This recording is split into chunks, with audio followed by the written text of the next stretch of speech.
Welton Rayom has more than 62 years of litigation experience handling insurance disputes. They're committed to resolving even the toughest insurance claims quickly. Call them for a free consultation. 954-966-4646. At Welton Rayom, they don't get paid unless you win. Property damage claims to your home, business, or condo as a result of a hurricane. Welton Rayom can help. Water, mold, fire, smoke damage, Welton Rayom can help. Call 954-966-4646. There's no need to drive around South Florida wasting valuable time looking for a new or certified pre-owned Acura. Go to the #1 volume sales dealership in the Southeast United States. Craig Zinn's Acura of Pembroke Pines. Purchase with pace and space in a dealership tailored to your needs. From home buying to providing that personal touch. Contact the 2020 Satisfaction Award winner Craig Zinn's Acura of Pembroke Pines. 888-776-5123. That's 888-776-5123. Or visit them at 15601 Pines Boulevard in Pembroke Pines.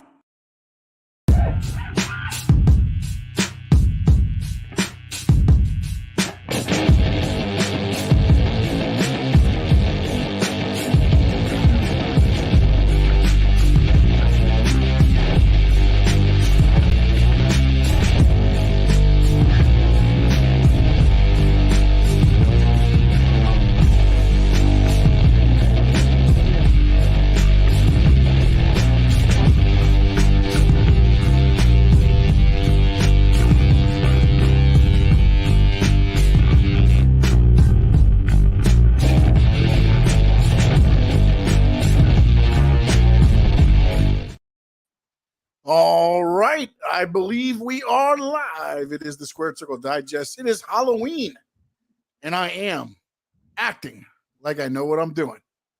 I'm joined by Frankie Frezko. How we doing, Frankie? Oh, yeah, I'm here, sir. I'm here. Look at I am this here for the Squared Circle Digest. Yes, sir. Oh, man, if I'd have known this, I would have put on the Bastion Booger outfit. The Macho Man in the building. This guy, I was wondering why he's like, I'm having problems with my camera. I'm like, it's all right. We'll figure it out. This guy, it's Nacho Man on the other side. Yes, sir. Yes, it's me. You're going to have a great voice by the end of this one, brother. No. I ain't going to go that route. How you like my costume? I love it, man. I love it. It's crazy. With I was the trying. Squared Circle Digest. I was trying. Actual wig or what is that? Yeah, it is. I actually have hair today. Yeah. I'm making it happen. All out, dude. I feel like, you know what? I'm just Sean Allen. I'm Sean Allen today. So you gotta go along with Halloween and trick or treat to everybody out there. Mustache getting stuck to your microphone. Oh, it will. It'll happen. It happens to Macho Man. It happens to me all the time. That's the problem. So okay, Mean Gene. All right, we got a good show for you today. We're gonna talk some AEW. We're gonna talk some WWE. We got Crown Jewel coming up this Saturday, and I don't even know where to start there in Macho Man. Where should we should start? Since you brought nostalgia to the show, why don't we just start with AEW? Because they're just bringing out the nostalgia left and right now, right? Well, right now my beard is falling down, so please excuse me if my beard falls off. Hey, it's all good, man. It's all fun and games. Let's talk a little bit of AEW. And also, by the way, if you start hearing dogs go crazy, last year we got no trick-or-treaters, and this year it hasn't stopped. So it's crazy. The dogs go crazy. That's what's going on. Over the years, I've had less and less people show up to my house when it comes to trick-or-treat. So I don't know what I'm gonna do. I bought a whole bunch of candy and nobody's showing up, so it's okay. It's not a big deal. We'll make it happen. It feels like you're upset about this. I mean, I am upset. I bought candy. I dressed up. I'm on the Squared Circle Digest as Macho Man, and nobody is showing me any love out here. Anyways, let's talk a little bit of AEW. CM Punk is not with me today because of the simple fact that I am the Macho Man today. But let's talk a little bit about last week's AEW Dynamite, and we had finally revealed the special gift that Tony Khan was gonna give everybody. Wanted to know what he was gonna give to Mr. Sting, and he delivered by giving him the Nature Boy, Ric Flair. Maybe I should have dressed up as the Nature Boy and made it my way over to the Squared Circle as a gift to Sean. Actually, I'm the gift to Sean today. I'm the Macho Man. You're Frankie Frezko gave me the Macho Man. It gets no better than that, buddy. I get to do a show with Macho Man. Yes, sir. Yes, sir. Yes. I felt like Tony Khan is reaching a little bit. I feel like he's actually. Yeah. I don't think it was a good idea to bring Ric Flair, man. I think Ric Flair. I'm not gonna say it's not a great idea. It's not a bad idea. It just like I don't think it's not gonna change anything though. Like I think it's cool that Sting's gonna get to ride out with his ride or die of Ric Flair and that there, but nobody's gonna tune in and be like, I gotta see what Ric Flair's doing this week.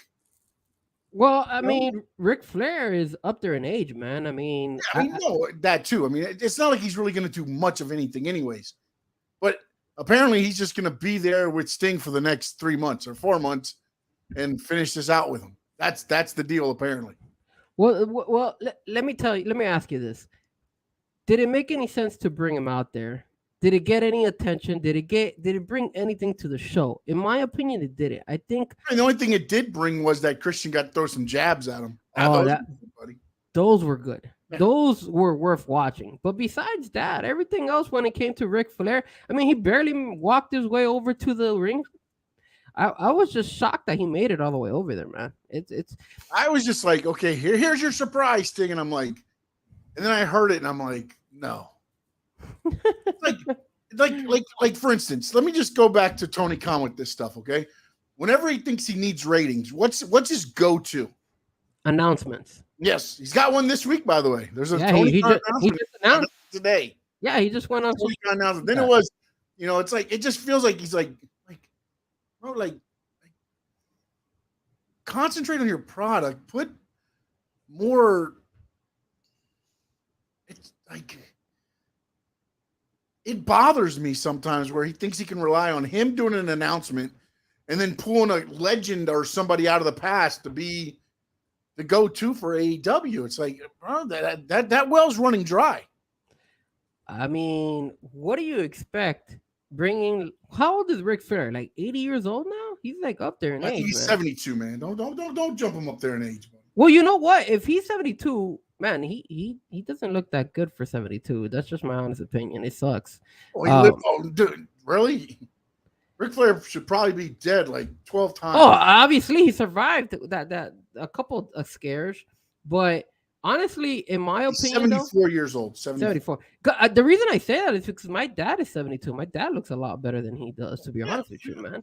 But I mean, my dad didn't wrestle better than Ric Flair has. Yeah, my dad didn't wrestle either. Ric Flair wrestled. It was just what he did afterwards. It was the life he lived. It was okay. We finished wrestling here. We fly to Vegas. We fly back to the next shit town. He had to live that life because that's what he was. The jet flying, limousine riding, all that stuff that he says every time. He lived that. They lived that for a good 5-6 years. I think they have lived it his whole life. I think Tony Khan sometimes reaches. Remember what I was they have mentioned a couple of weeks ago that during the NXT versus the WWE, I'm sorry, the NXT versus the AEW Tuesday night, Jericho had suggested to bring stars out there to kind of compete with NXT. Yeah, I heard you and Nick talk about it last week, yeah. And now you have him bringing Ric Flair, and then he has another announcement. I mean, at least Ric Flair was a wrestler. That's true. Is where I agreed, I think, with you on what you were saying. It's like, look, I get it. WWE brought, their main roster guys to NXT, Cena, The Undertaker, but they're WWE guys.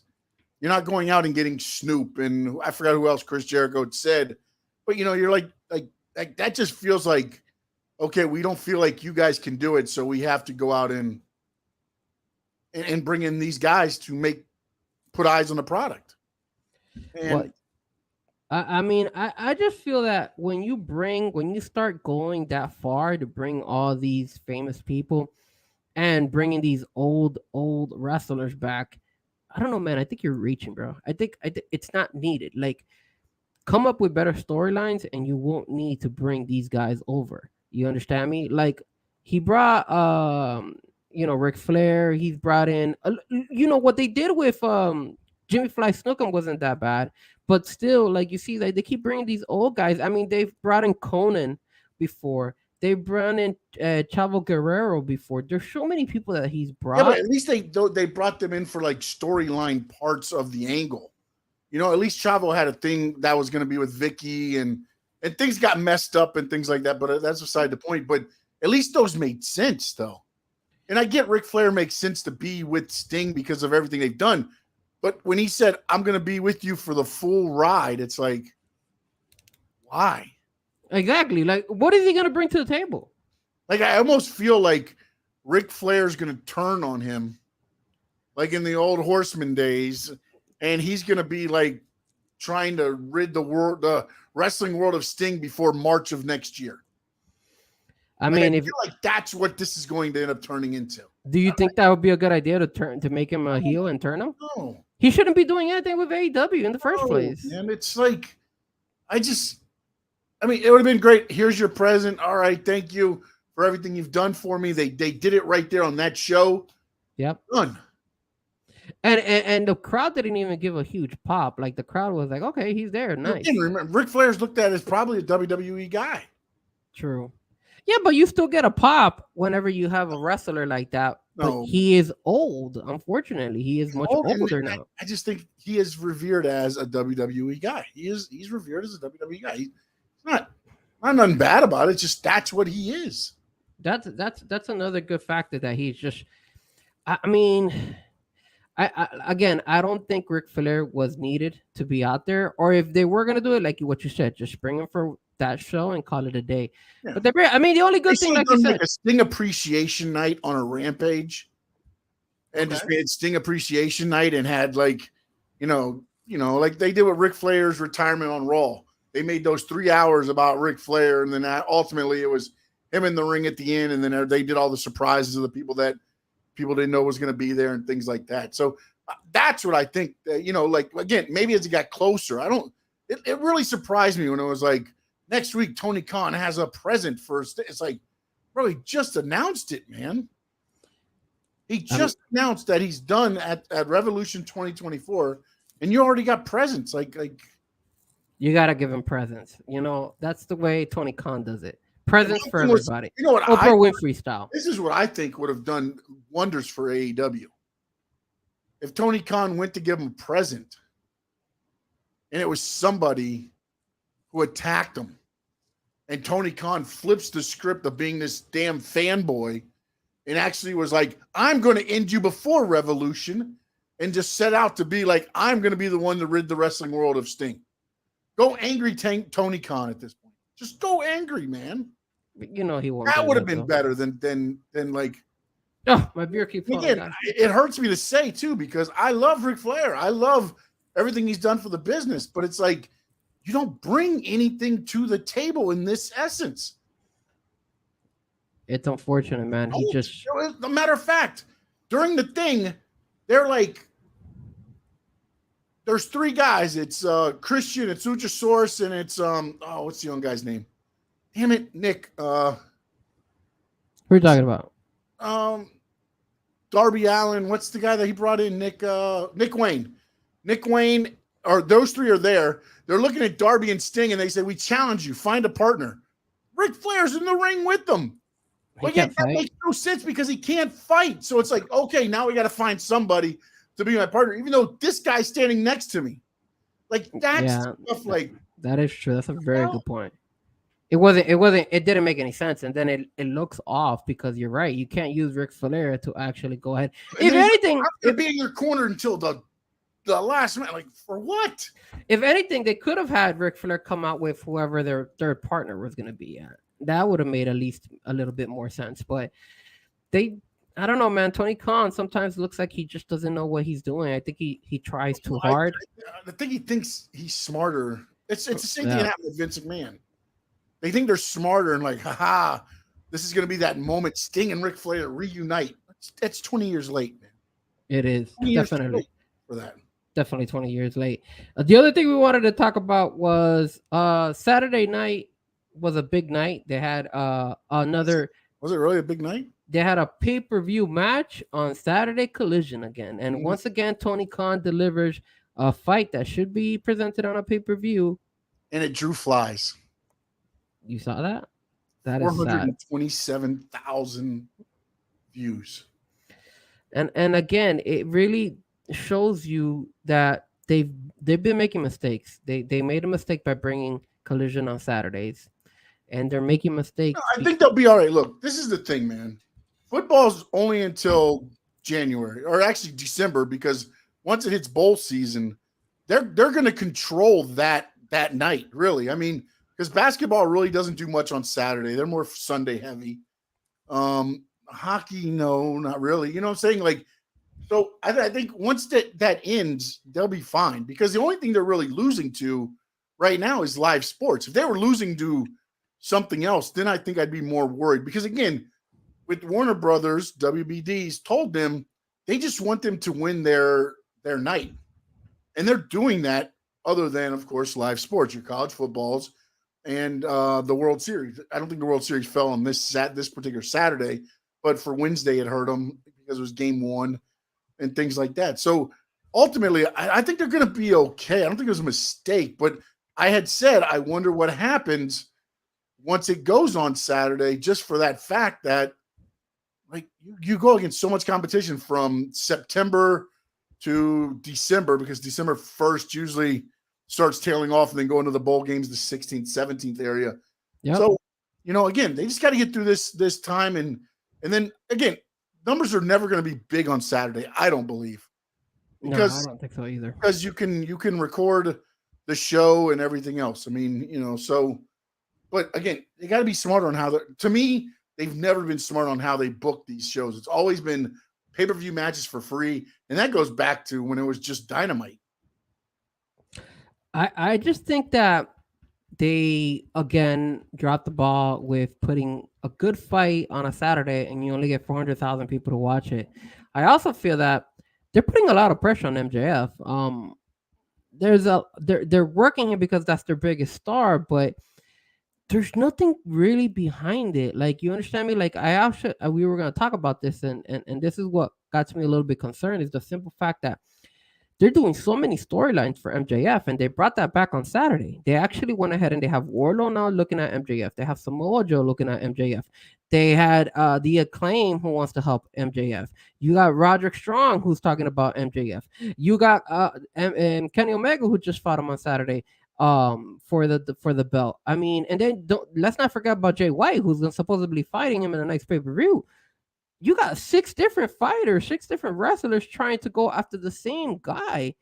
Like, you're banking on MJF to deliver, and I don't know if that's a good idea, man. That's not, in my opinion, good storytelling. I think that type of storytelling is something that is concerning, because at the end of the day, when you try to put so much on one basket, bro, the basket breaks. And I hope I'm wrong, but I don't know, man. I don't know if MJF can keep up with all this attention he's getting. I think it's a bad mistake. I think they should just cool down and develop other stories with other wrestlers and make it more entertaining that way. You're, again, MJF against everybody? How about MJF against everybody, Sean? Everybody? No, I think here's the other part about this whole thing is, supposedly, and again, this is out there for anybody that wants to know about it, Wardlow and MJF's contracts are up at the beginning of 2024, January, February timeframe. If if MJF has not given you,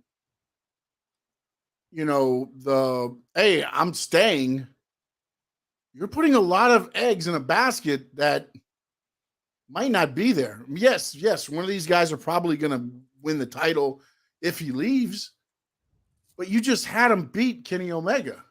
Yep. You know what I'm saying? Like now, so now what does he start picking guys off? So unless you have it where MJF has said, Tony, I'm back with you 100%. I'll sign the contract now. We don't announce it, though, until January 2024. Unless that's been done, yes, I believe this might be a huge mistake. I mean, and then not only that, but they also booked him to fight twice again to defend his Ring of Honor belts. Yep. Like, dude, you're putting too much pressure, too much stuff on this guy. What happens if this guy gets injured?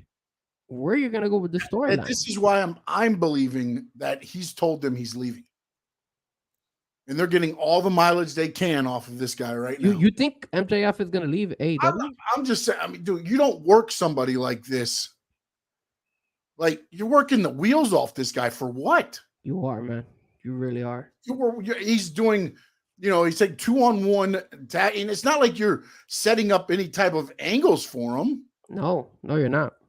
I mean, it's just like, and again, I think ultimately Adam Cole's going to end up being my pick behind the devil mask. So then now, does that lead into Adam Cole against MJF? Does that throw another person in that group? Look at that, man. That would be crazy.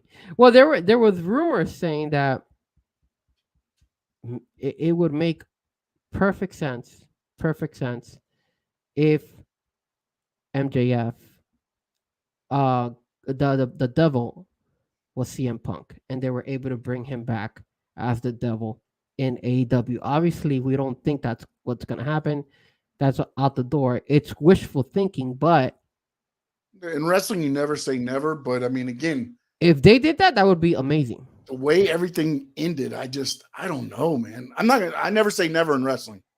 I will never say never in wrestling, but man, there was a lot of things wrong in that relationship as it headed out to the thing. And the funny thing too is, have you seen Jungle Boy? No, so he could be one too. Like I don't know what the whole incident happened here, but and then that was another one. Somebody said last week, which I heard on one of the dirt sheets, is it could be Jungle Boy as the devil and coming back as the devil, because everybody's thinking it's going to be CM Punk. And imagine if the devil pulls off the mask and it's Jungle Boy. Yep. And not CM Punk. It's the guy that got CM Punk fired. You know what I'm saying? Like, you're adding even more salt into that wound if it is him. Jack Perry, I'm sorry. I know he's not going to Jungle Boy anymore. I'm sorry. I apologize. Same with the Copeland thing. It takes me a while. But, I mean, how often do you it's going to be one of those things to where you have to see and happy Halloween there, Coach. He was Mike McDaniel today. Did you see him? Did he send the picture to you? Yes, he sent it to me. Right, What do you think, Chad? What do you think about my costume? I'm trying to hold it as best as I can. It keeps You're falling doing a down. fantastic job. I would have already lost it, brother. I try to hold it. I try to take off the shades, and then it didn't look good. So then I was like, man, damn, I gotta try to keep it on. So I'm like holding it here. So if you see me holding stuff, because usually when I'm talking, it's falling down. So I'm trying to hold it. Looking good, brother. At least for the With first, the powers. at least for the first 30 minutes, if I could hold it, it'll be not bad. Doing good. You got 8 minutes left. I got 8 more minutes. There we go. 8 more minutes, man. So yeah, but I just think that's one of the things where, again, the devil thing is another thing that's being worked with him. So you have him involved in that, and that is the best storyline going. Yeah. Besides Ricky Starks and Christian, I guess Christian could throw in there now, kind of like as an angle. It's gone long enough.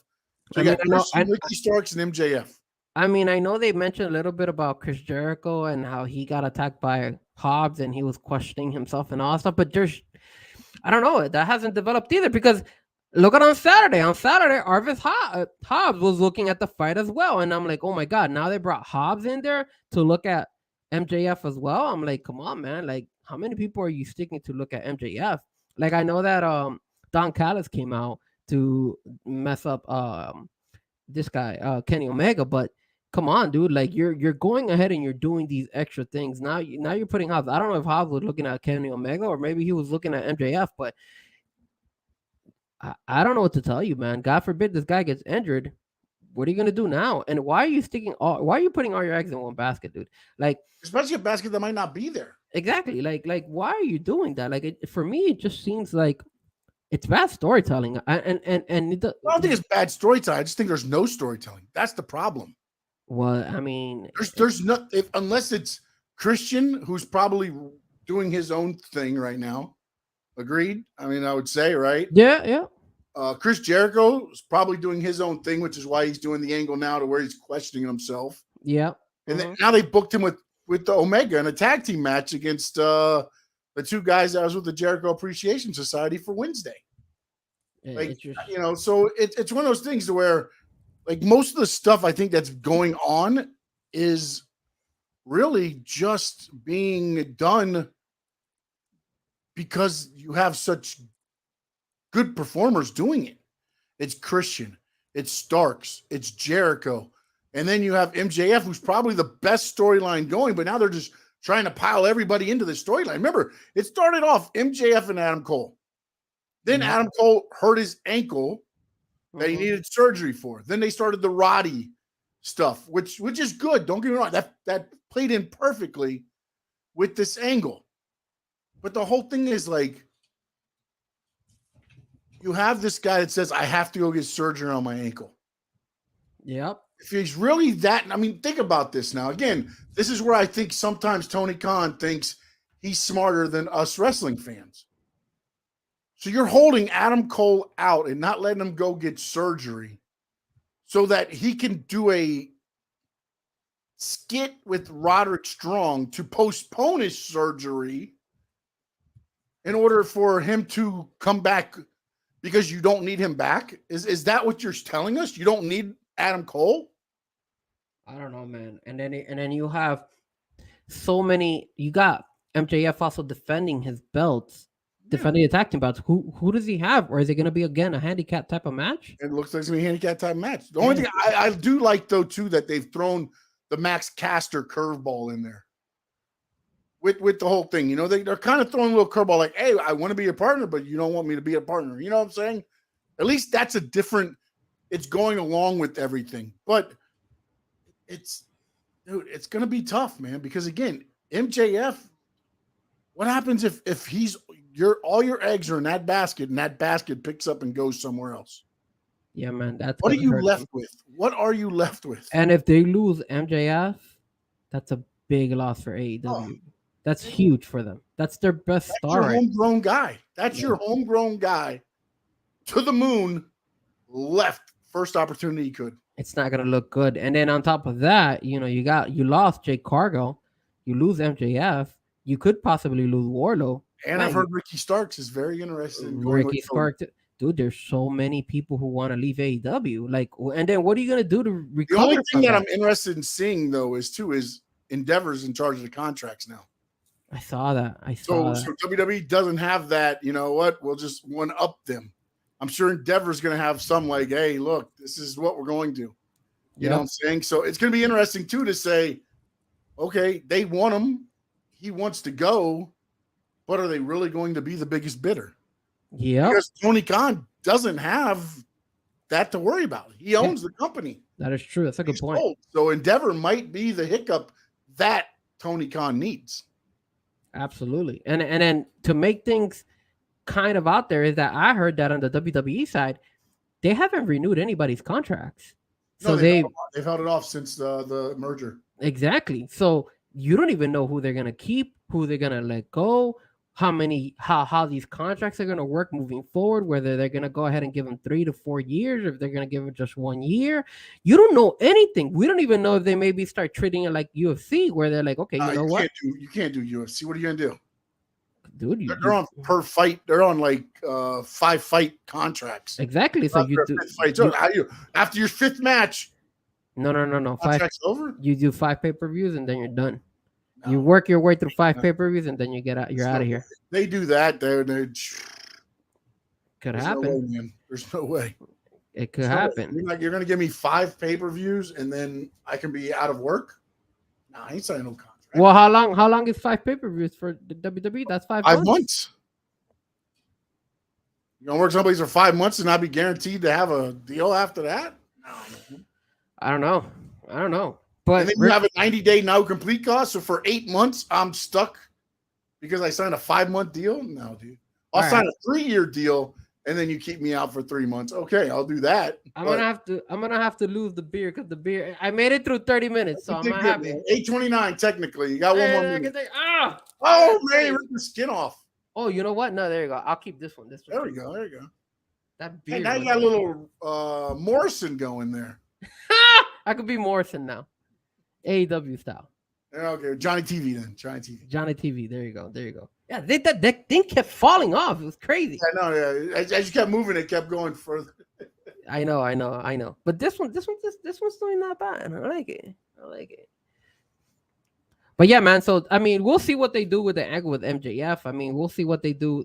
What announcement Tony Khan is gonna make tomorrow, and we'll also find out and see if, for example, they decide to do something different when it comes to Warlow, when it comes to Hobbs, when it comes to all these guys. I mean, I look at WWE content right now, and WWE content is just smoking AEW, and that's my biggest concern about AEW right now. They are not. It looks like once they did the whole all in, ever since then it's gone downhill for them, man. Yep. And I don't know if Tony Khan has done anything in his power to try to kind of bounce back. It just looks I bad. kind of feel like morale has been down in AEW. Yeah, man. Yeah. But why would you say it's down? Why you think morale is down? I won't say overall. I'm saying for some. Again, look, if I'm on the, the cusp of, I'm not used that often. I was there for them when nobody else wanted to be there. AEW wasn't the cool place. They used a lot of these guys during COVID, right? Although they did pay them, they gave them a place to work. So kudos to Tony for that as well. So I'm not saying there. But now when you start looking at some of the guys and gals that get released now, it's almost like an FU, bro. Like if you're on the back end of this roster, like you don't even get a freaking, you just don't get a call or nothing. Just your contract expires. See you later. And then you want to call me to come up to get chokeslammed by Wardlow and powerbomb 10 times, and then you're let my contract expire the next day. Like, I don't know, man. I don't know. And again, this is just me talking. I know nothing. I feel to me that there were more people behind the scenes doing more when AEW first started than they're doing now. Yeah, man. You had Sammy Guevara vlog. You had the Being the Elite vlog. You had all these other social media avenues to follow AEW. AEW even had their own little avenue. And now basically all you've got is AEW unrestricted. You've still got Being the Elite, but they're doing more their stuff now again. Not necessarily, I mean, it's still AEW because, of course, it's AEW people, but they're running their own little, stories and angles through their stuff. Not like it was where it was being done on Being the Elite and then coming out on AEW TV. Yep. That's not happening anymore. Nope. So, like, their social media is falling off. I mean, it is. And then you got Tony Khan going on and just destroying, to me, like a fanboy had a fit and just like, things didn't go my way, so now I'm blowing up. I'm just gonna go and post whatever. Like, you're still the owner of the company, man. Yep. If Jacksonville Jaguars lose a football game, do you go out there and say, "Friggin', I'm firing this guy and this guy"? And, it's because that guy, the Hall of Famers on that team didn't play in front of 15,000 people. You know what I'm saying? Or Fulham, if they lose, you're not calling out anybody there. So why here? I get it. It's pro wrestling. I get it. It's a thing. But, like, you're still the owner of a company. People are looking at you to say, okay, what's the next move? And you're freaking texting out, well, at least first time Undertaker and John Cena haven't wrestled in front of 1 million viewers. Really? That is your big – okay, thanks. And Edge wrestled in front of band, and then 420,000 people saw your heavyweight title get defended. I mean, like, sometimes you don't throw bricks when you live in a glass building. That is so true. I like that. And it's like, and again, I've never said that. To me, AEW is an alternative to WWE. It's not competition. It's an alternative. What their competition to was NXT. Which is, again, looked at in WWE until Triple H now is trying to make something of it as a developmental. Vince could give two craps about NXT, honestly. He's laughed at it about, we're getting paid for these guys to be on TV with these numbers? Okay. It's like, if you're going to pay us to keep us on TV, okay then. But that's what AEW's been beating. And it's like, you haven't touched Raw. You haven't touched SmackDown. No. You're a very good alternative to WWE. Work on being that and then work your way into being competition. You're trying to be competition 4 years in the making. It doesn't happen that way. I get it. You're getting guys like Edge. You're getting guys like Christian. You're getting all these guys, but you're also getting them at the twilight of their careers, man. Yeah, when they're like getting superstar, rated R superstar at the top of his game. No. You know, and it's like I mean, for a minute there, I thought they were gonna call me the Macho Man, but I haven't. You know, unfortunately, the Macho Man is no longer with us. But still, but it's like, you know, and sometimes I feel like he really thinks, and kudos to Tony Khan. I guess as an owner, you do want him though to believe that, hey, what we have, and honestly, I think when you go look at in ring, there's not a lot of difference. It's a production, you know, there's a production element of how WWE does it that I think makes them stand out. And when you see the pay-per-views, you can really see the difference in the production of AEW and WWE. Oh, absolutely. You know, I think the in-ring talent, everybody, you go to Impact, the in-ring talent's good. You know what I'm saying? Like, everybody has the in-ring talent. The in-ring talent's not going to separate anybody because everybody is so good nowadays. It's not like back in the days where you had, you know, like 3 or 4 top guys. And then you had, I mean, right now, man, dude, guys and gals are so good. You have a plethora. And yes, damn straight I'm using big words today. A plethora. Damn. One more time. Plethora of talent to put on the main events of any match, any show. I don't know, man. It's about storyline and getting people to invest in that talent. And you get it from time to time. Everybody was invested in Sky Blue when she first came up. Everybody started getting invested in her now that she's kind of doing that little turn that she's doing. Yeah. You know, so you have it there, but you got to make people get there. Well, if you look at it, if you look at WWE's programming is they do the opening segment, right? Where they have somebody come out and talk and all that stuff. Great. Then all of a sudden, they go and they have their first match. Then after that, they'll have a segment where they'll do somebody backstage and they'll talk. After that's done, they'll do another match. What they'll do again, they'll go back to backstage, have another little segment. And what do they do? Again, another match. So they're continuously doing that routine in their shows to create storylines. And they hold off their main event fight towards the end, and they don't give it away. They you're not gonna see Roman versus Cody on the Monday Night Raw, or a SmackDown or anything like that. So no, that's why you get so many tag teams and 6-mans on Raw and SmackDown, because you'll get the Cody against Roman, but then they'll throw Jay and Sammy and Solo and Jimmy so that they're not fighting each other per se. Exactly. And then you don't get that in the AEW world. In the AEW world, you get wrestling. Then you get maybe a storyline here. Then you get wrestling, some more storyline here. And then you get superstar type of fights on a regular Collision show. Who's going to bother and tune in again on Dynamite? Like, no, I'm not going to tune into it. Like, I already saw Kenny Omega versus MJF. Do I really want to like lead people in? Like, but instead, it's like, if I start an angle on Wednesday, they finish it on Wednesday. Why not draw it out to Saturday or finish it the following so it plays through on Saturday, even to on Wednesday?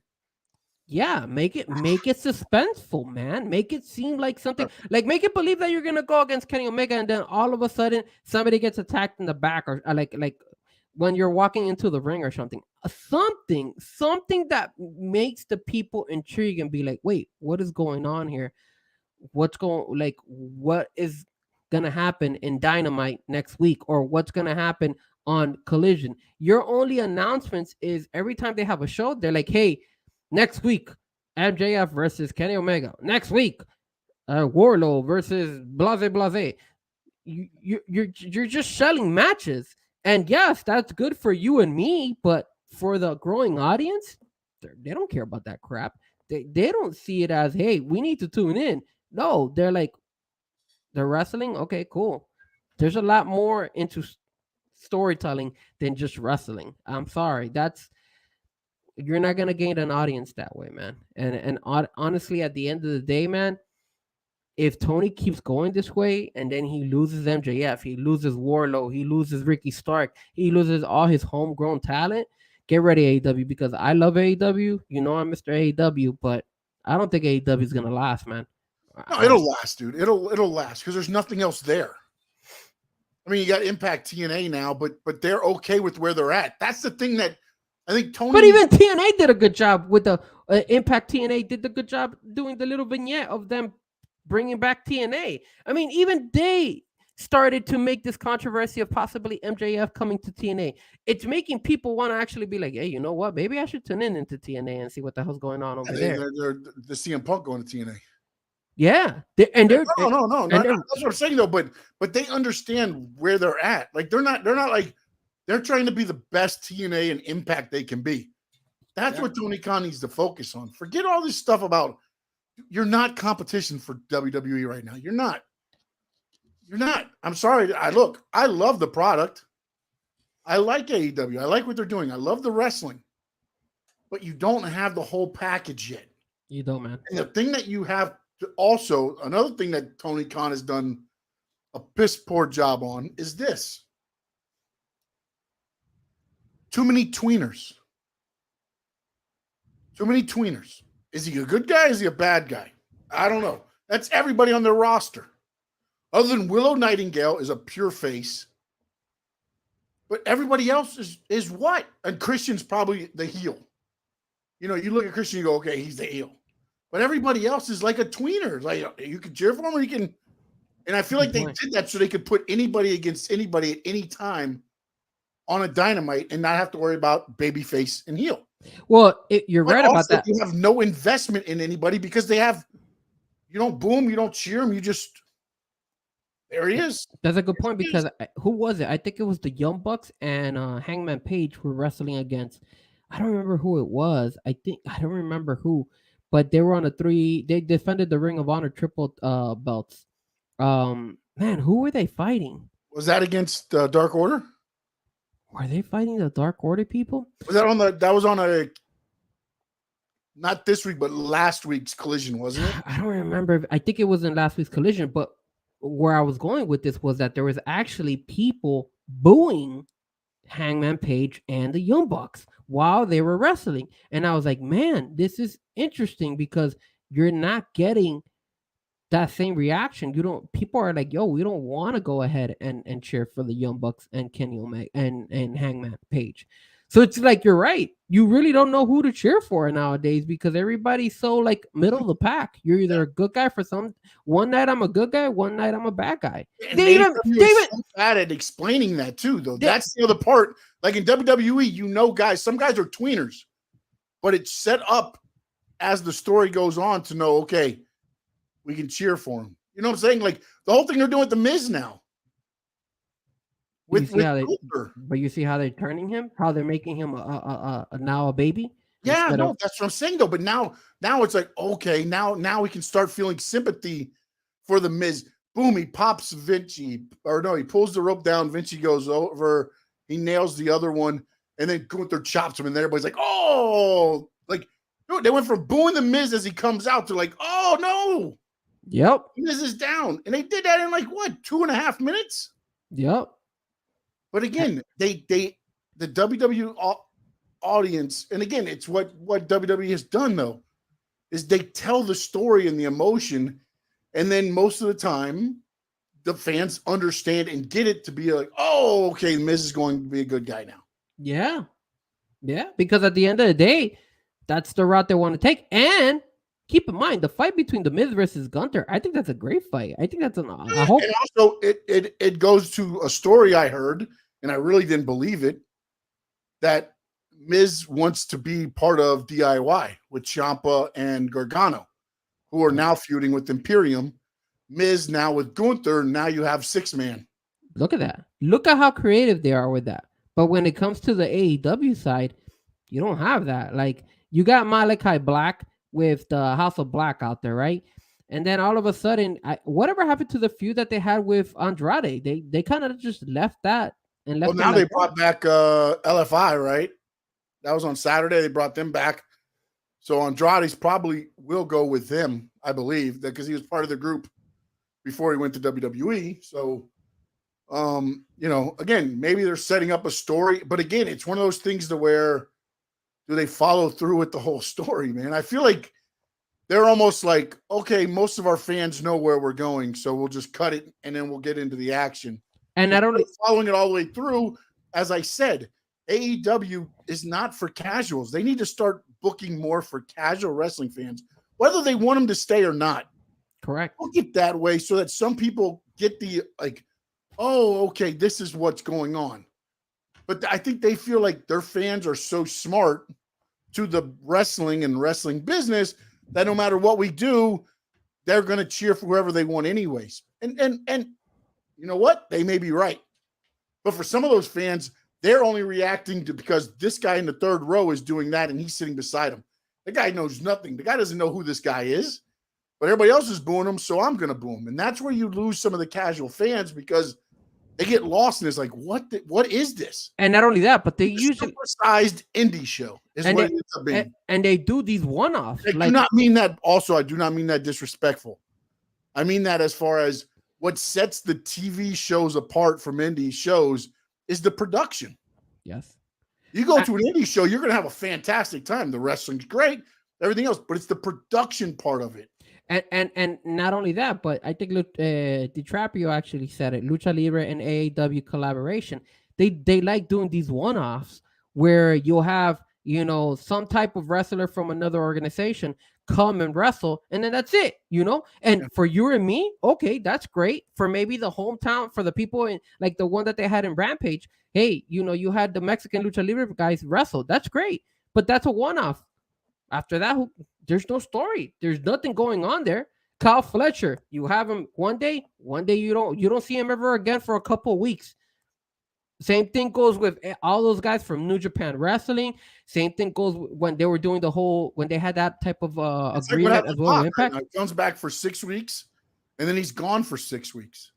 How do you do stories with that? And not only that, but they even do that stuff with their own wrestlers. Like look at Keith Lee. Once in a blue moon, we see Keith Lee. Lance Archer, another guy. Once in a blue moon, I see him there. Some other times, I don't know anything about him.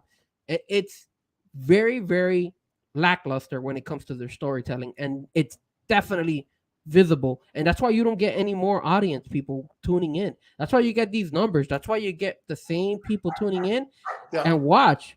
The moment you start losing your homegrown talent, you're gonna lose them too. Because people are not going to tune in, man. But I think a lot of them are there for it's like the ECW name. People went to ECW because that's what they wanted. AEW will have that. AEW has that base. Not even will have it. They will always have that base. But that's your 432. That's your, you know what I'm saying? That's your base. That's probably your number no matter what you put out there.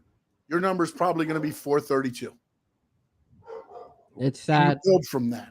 I don't know, man. I don't know if they could build from that. I think what's going to eventually happen is what happens with a lot of these wrestling organizations where WWE buys them out or WWE just drains them out. That's done now. That's done. Endeavor's not buying anybody else now. No, but they may drain them out. Look at Impact and TNA. Like they had to bring it back and all that stuff. And they don't even, I mean, I know they got a TV. That was again, Dixie Carter and her father thought they could compete with WWE. Why? Because you're getting the talent.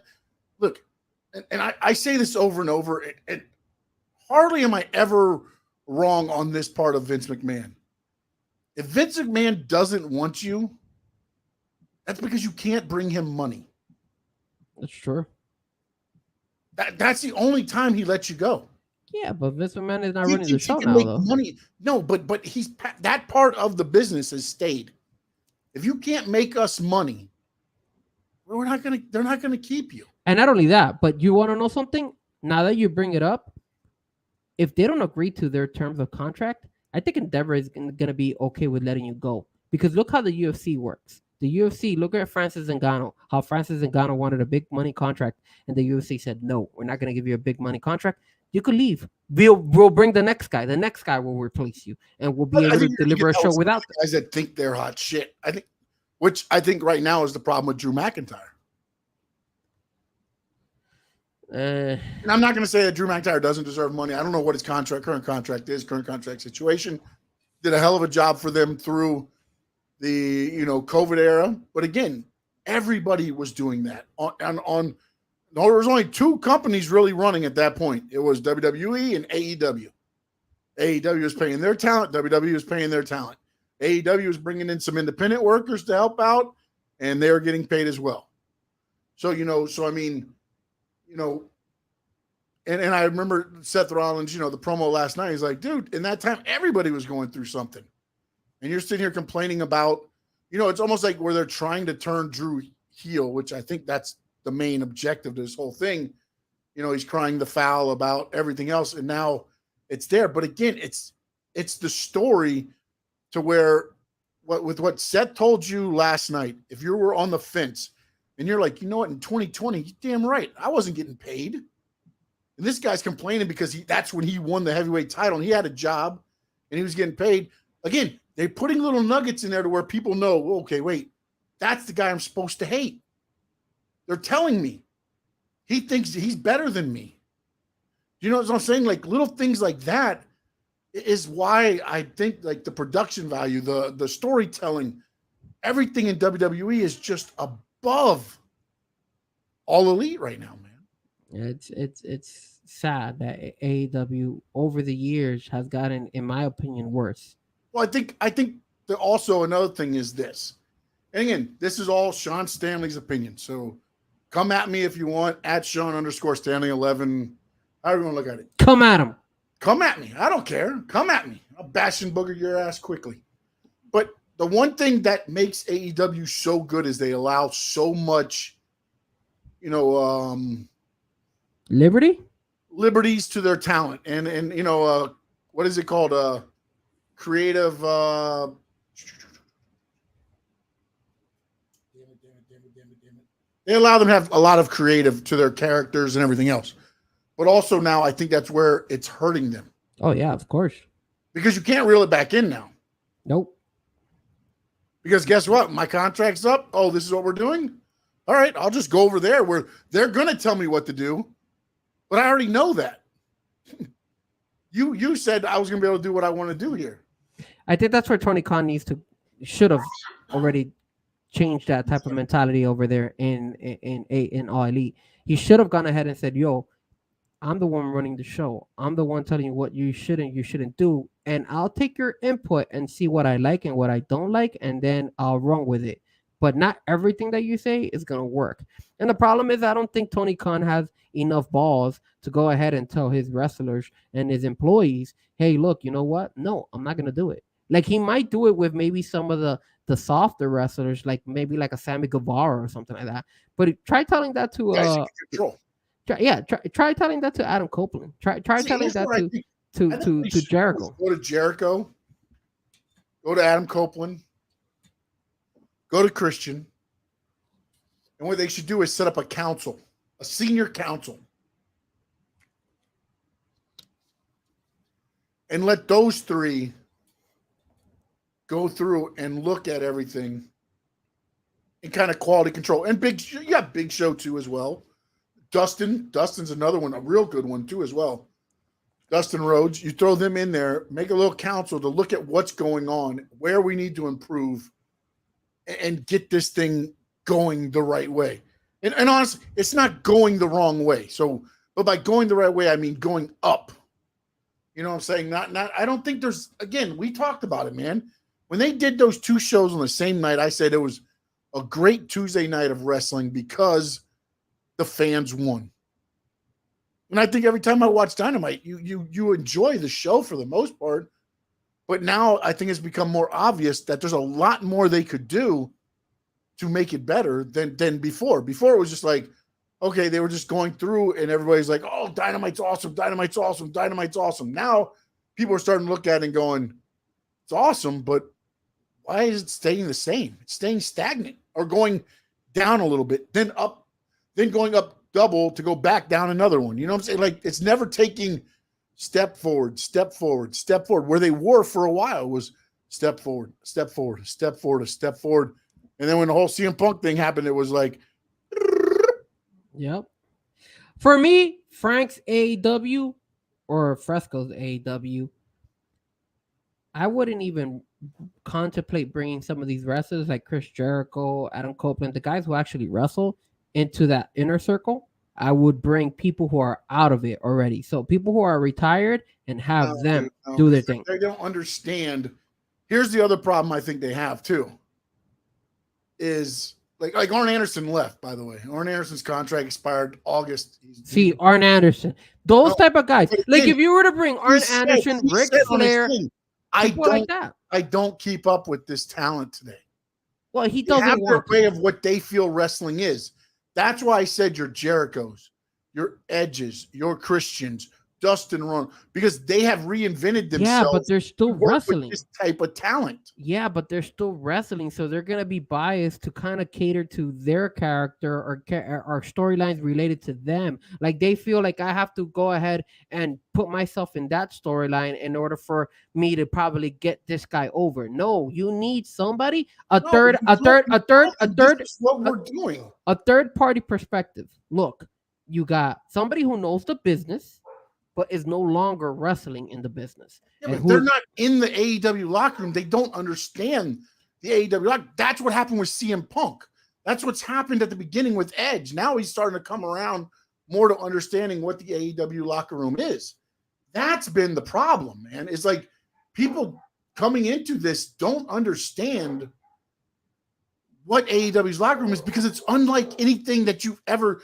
WCW's was controlled by Bischoff, and then Russo, and then Hogan, and then the NWO. Once everybody got creative control, which was the word I was looking for before, the creative control is what runs everything.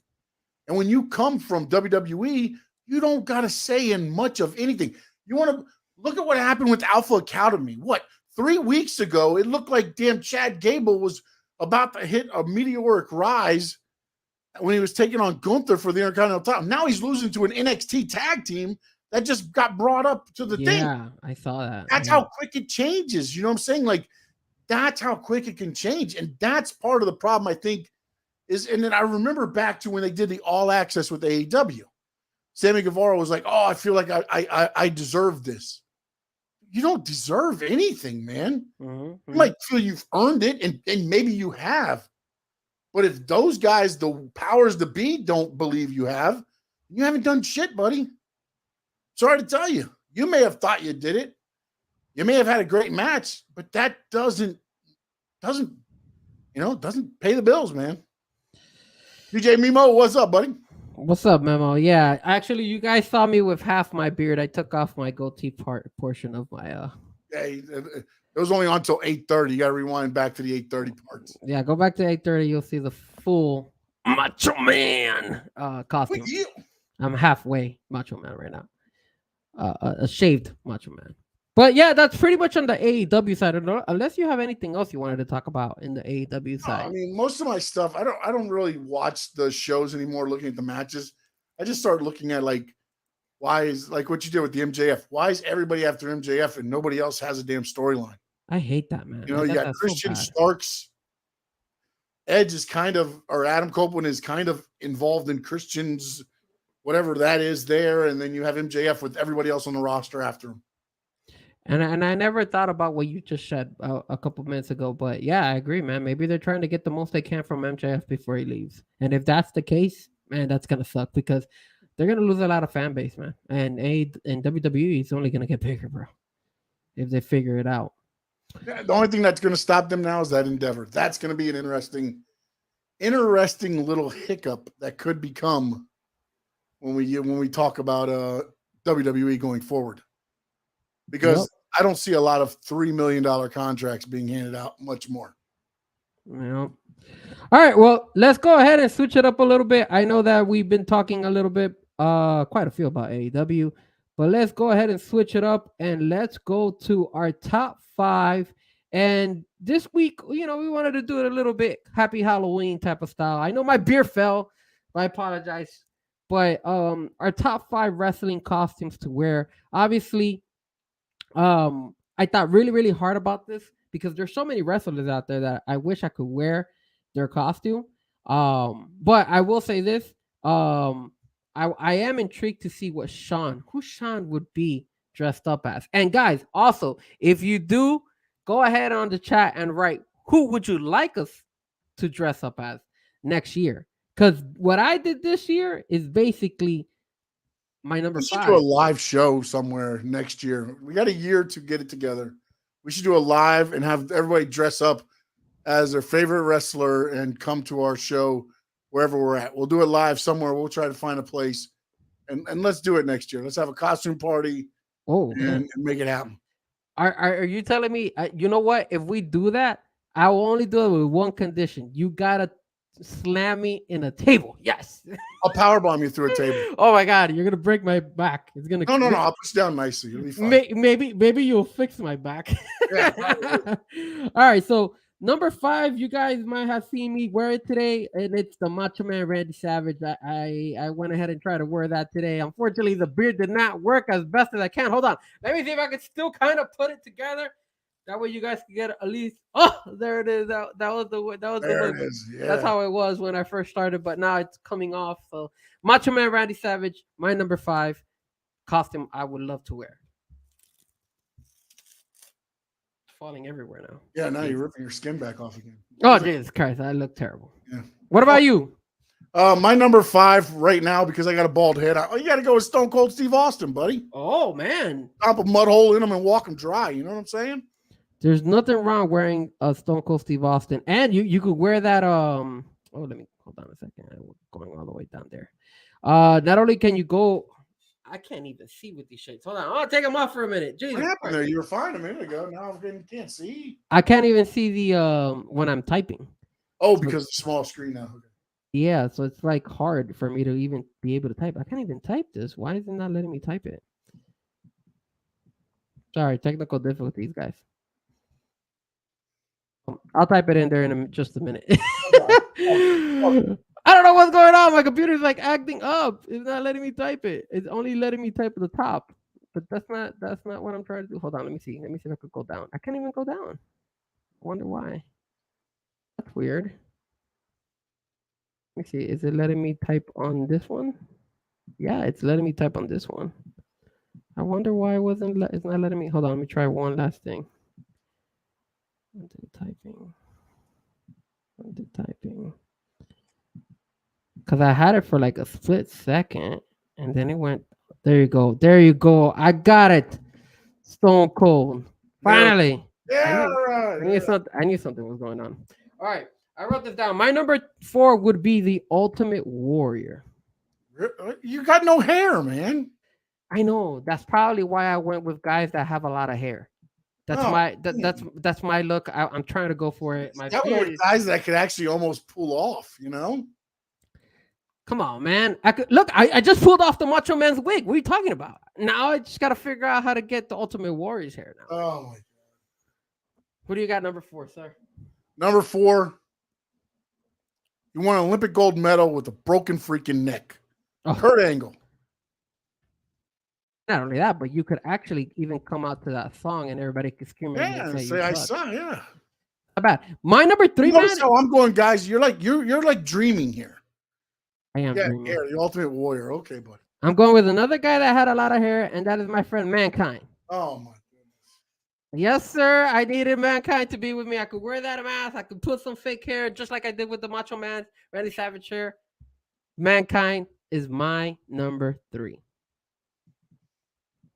All right, I'm going to paint my pectorals with the moon, or no, with the stars, right? And the moon on my belly so I can be Kamala.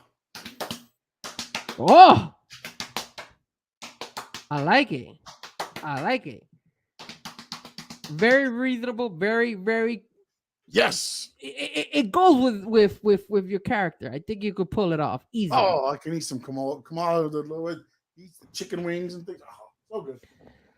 My number 2 is Hollywood Hogan. And again, I gotta go with guys that I feel have hair because I don't have any hair, guys. I'm bald. So Hollywood Hogan is my number 2. I love Hollywood Hogan. I wasn't a big fan of Hulk Hogan, but I'm a huge fan of Hollywood Hogan. Big fan of Hollywood Hogan. Okay, all right. My number 2, I'm just going to make the face, and you got to know the name. You ready? Hold on, I gotta remember how to spell his name. Hold on. Is it okay? I got it. Yeah, okay, we're good. We're good. I think I got it. Uh oh. Who is Bastion it? Booger. Who is that? BASTION Booger. Hold up. Bastion BA what? STION Okay. Booger. Booger. BOOGER. Booger. There it is. All right, there you go. I would have thought you would have tried that one for number 1. Nope. Number 1. I got a better one. All right. My number 1, and I think the reason I picked him as my number 1 is because he's my all-time favorite wrestler. That's Mr. The Undertaker, sir. Mr. The Undertaker? Mr. The Undertaker. The Undertaker. Mr. The Undertaker. All right. The Undertaker, my number 1. And my number 1, he goes by the name of Ryan. Last name Reeves. Might know him better as Mr. Ryback. Oh, that's the first time you actually give Ryback some type of kudos, some love to Ryback. I'm not giving him any love. I'm just going to be him to get pinned. Ryback is good. I mean, I always see him on X. He's always going live on his show. So shout out to Ryback, man. And he also wants I think he retweeted something I once tweeted out. Oh, you retweeted some of yours. Great job, Ryback. Thank you, my man.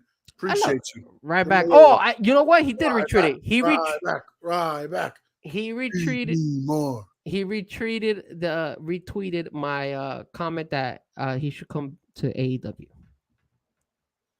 But I don't know about that. I don't think you should do that now because it's just AEW is a disaster right now. So should leave. Ryback should stay out of the AEW world right now.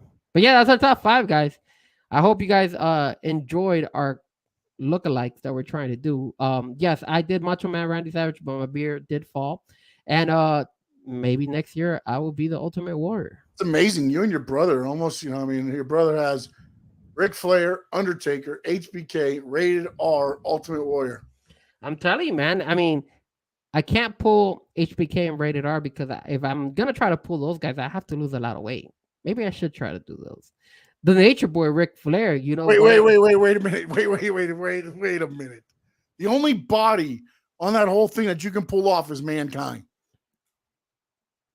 Are you challenging me? Are you challenging me to lose weight? Is that what you're trying to do? Well, you definitely don't have 24-inch pythons like Hollywood Hogan. The Ultimate Warrior, you definitely. You want me to pull in 25? Come on, let's do it. Let's go. Me and you, 1-on-1. I'm gonna have to start going to the gym. All right, sir. You're challenging me. Right. I'm the Macho Man, Randy Savage. I can do it. Not your man.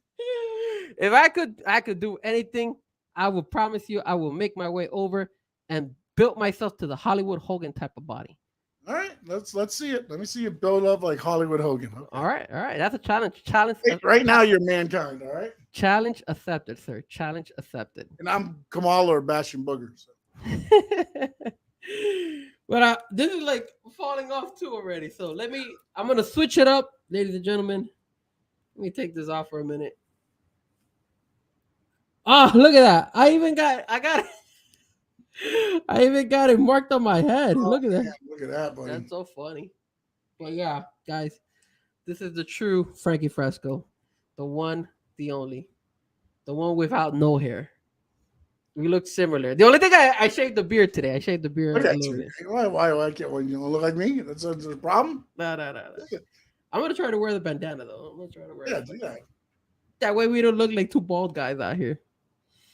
But let's go ahead and talk a little bit about WWE, man. And WWE, that's what I want to talk about. All right. Let's talk Crown Jewel this Saturday, 2 p.m. Or is it 1 p.m.? 1 p.m. or 2 p.m. Hold on. The main card starting at 1 p.m. from Saudi Arabia. And they just landed over there. They landed over there at the same time Dolphins landed in Germany. So we've got the matches. We'll start with the kickoff show. Sami Zayn versus J.D. McDonough. I can't believe they put this fight in Crown Jewel. Like I honestly thought that that looks like a fight that you would probably put on like a Monday Night Raw. Um, uh, The kickoff show to make sure all the cameras are working. uh all day Sami Zayn, bro. Yeah, it's Sami Zayn all day. I mean, There's no way. There's no way. Looks like Cody Rhodes, Damian Priest. That's a good. I'm going in the order of the article that I'm reading. Okay, that's all I'm going to go. Cody Rhodes, Damian Priest next. I like that. See, that one's a good fight. It's a kind of like a fight that you could actually build on. I like the fact that Cody should win this fight. He should, but I'm gonna say Cody wins. I say Cody wins. I don't think there's any chance that Damian wins. It's just Cody needs to ride this wave of being victorious the next couple of pay-per-views. That way he can eventually challenge for a championship belt. So I'm going to say Cody wins. What do you got, Sean? I agree with you because I think something will look, I'm going to say this every damn pay-per-view until it happens. I think Priest will be involved in the end of this show. Well, remember, did you see him on Monday night? He was talking about how he was looking at Rhea Ripley when he looked at her and he was like this, like checking, and then all of a sudden he smiled again. I'm telling you, man, I have the feeling he's gonna turn on all of on the Judgment Day, and it sucks because I honestly thought Finn Balor was gonna be the one that turns, but I think it's gonna be Damian Priest. I think he's gonna be upset. I got a thing because remember what they said, Seth or Drew McIntyre, whichever you makes the decision to have Judgment Day on your side, will walk out the champion, right? I mean, that's kind of what Rhea says. So I'll tell you my thought. I'll go first in that match, just so I can give you my thinking on that one, which totally wrong, I can guarantee you. But still, it's my booking, what I would have done, because I would have drawn millions of dollars. Millions. United States, actually billions. Just put the B on it. What the hell? United States Championship.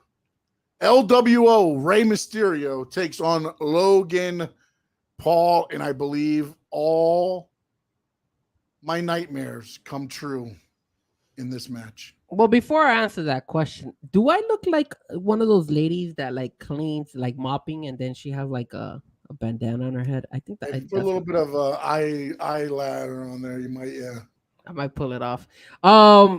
I honestly feel that this is gonna be the fight that's gonna deliver, and I honestly am intrigued to see this, and I think it's gonna line up the next fight for this person. So I honestly feel it's gonna be Logan Paul winning this fight, and then you're gonna go ahead and put him up like against KO, which is what I want to see. KO versus Logan Paul. Give it to me, WWE. Show me that. Give me that fight. That's what I want to see. I want to see Logan Paul get KO on his stunner. So, and I don't think Logan Paul is going to hold that USA belt for that long. So I say Logan Paul beats Rey Mysterio, and then eventually he's going to fight KO, Kevin Owens. Yeah, unfortunately, I believe the same. The more I think about it, the more I hear about it, the more it feels like Logan Paul is going to walk out the United States champion. It just tweaks my melon, man. Tweaks my melon. Damn it, he's getting a belt. That would be pretty interesting that they gave him a belt like that. But again, it's the U.S. title. It's one of those ones that, hey, all right, get a little bit of more exposure on it, have him paraded around a little bit. And not only that, but he could relate with Dominic, because remember, he was talking like all that smack with Dom about Rey Mysterio and all that stuff. So, I mean, they got so many angles they could go with this that I like it, man. I think he doesn't deserve it, but the storyline is meant for him to win it. The Women's Championship, Io Sky takes on the returning Bianca Belair. Look, man, I really like Io Sky.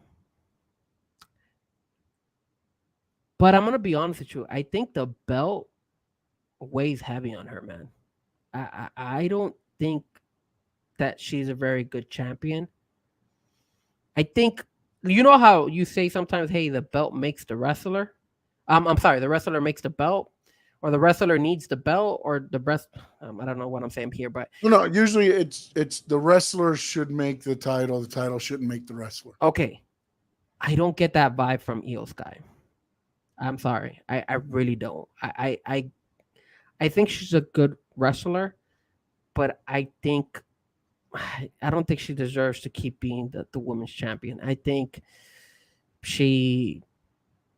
think she's gonna win this fight. I think Bianca's gonna get it. Is gonna win this. I think it's Bianca's to lose, and I think she will do a better service with that belt. Maybe if Io Sky wasn't with Bailey and Dakota Kai, maybe I would have a little bit more, kind of like more, give her more respect for her. But it seems like every time she's fighting and defending her belt, like Bailey has to get involved, the Dakota Kai has to get involved. It's sort of like Dom, right? Yeah, but that's Dom has the North American belt. I mean, that's not, and it's an NXT belt. This is not the women's belt, like this is not the main belt, and I don't know, man. Even MJ heel move to have that done. That's like the old school heel move in the book. I mean, true. Help to keep. That's why Ric Flair stayed heavyweight champion for so long. The Four Horsemen always there to make sure that he kept the belt. Yeah, but I don't know, man. For me, it just seems that the belt weighs too much on her. So I think Bianca Belair is going to win it. I think Bianca Belair is going to lose to this match, and only because I believe she's going to have to do what happened with the Street Profits to join Bobby Lashley. I think that's the main where they're going to get to with her. So I think ultimately she's going to feel like she's by herself, and then she's going to end up teaming with Lashley and the Street Profits, I think, and then you'll see that start to take off, I think, and then she'll take off again. I think this match is the start of that trajectory. Like, she'll lose this match because of Bailey and Dakota or whatever, and then she'll start getting, not the Jericho where I shouldn't be here anymore, but that she knows she needs somebody to watch her back or something, and she'll turn to the Street Profits and Bobby Lashley. That's my ultimate thing I think they're going to get with her there. John Cena's first match in where is he? Hasn't won a singles match in 2,000 days. Wow. So he's taking on Solo Sikoa. I want Solo to win. So do I, but I know what's going to happen. I want Solo to win, but I don't see it happening. I see John Cena winning this. And I think that they're prepping this up because at the end of the day, I honestly feel, and you guys have seen in the previous shows, I honestly feel that they're going to try to do at one point in time Roman Reigns against John Cena again. And I think at the end of the day, Solo is still coming. He's still going to be relevant. He just hasn't gotten over that hump, and I don't think he's ever going to be. He's still behind the scenes with Roman and all that stuff in the bloodline and all that. So I honestly feel John Cena is going to win, and he'll probably go on to take another match, and probably at the end of the day, and remember, John Cena hasn't won in a minute either. I think the last fight he had was against Logan Paul, and he lost that. Against this guy, not Logan Paul. Against Austin Theory at WrestleMania, if I'm not mistaken. That was the last fight that he actually fought, and he lost that one. I don't think they want to give John Cena back-to-back losses like that. So I'm going to pick John Cena to win that fight. Hold on, I'm trying to find something. I was hoping I could find it before. What are you looking for? The last fight that John Cena had? No. Ric Flair is a 16-time world champion or 17-time world champion? What'd they end up saying for Ric Flair? Yeah, we could check it out. Let's see. Ric Flair, 17-time champion. 17.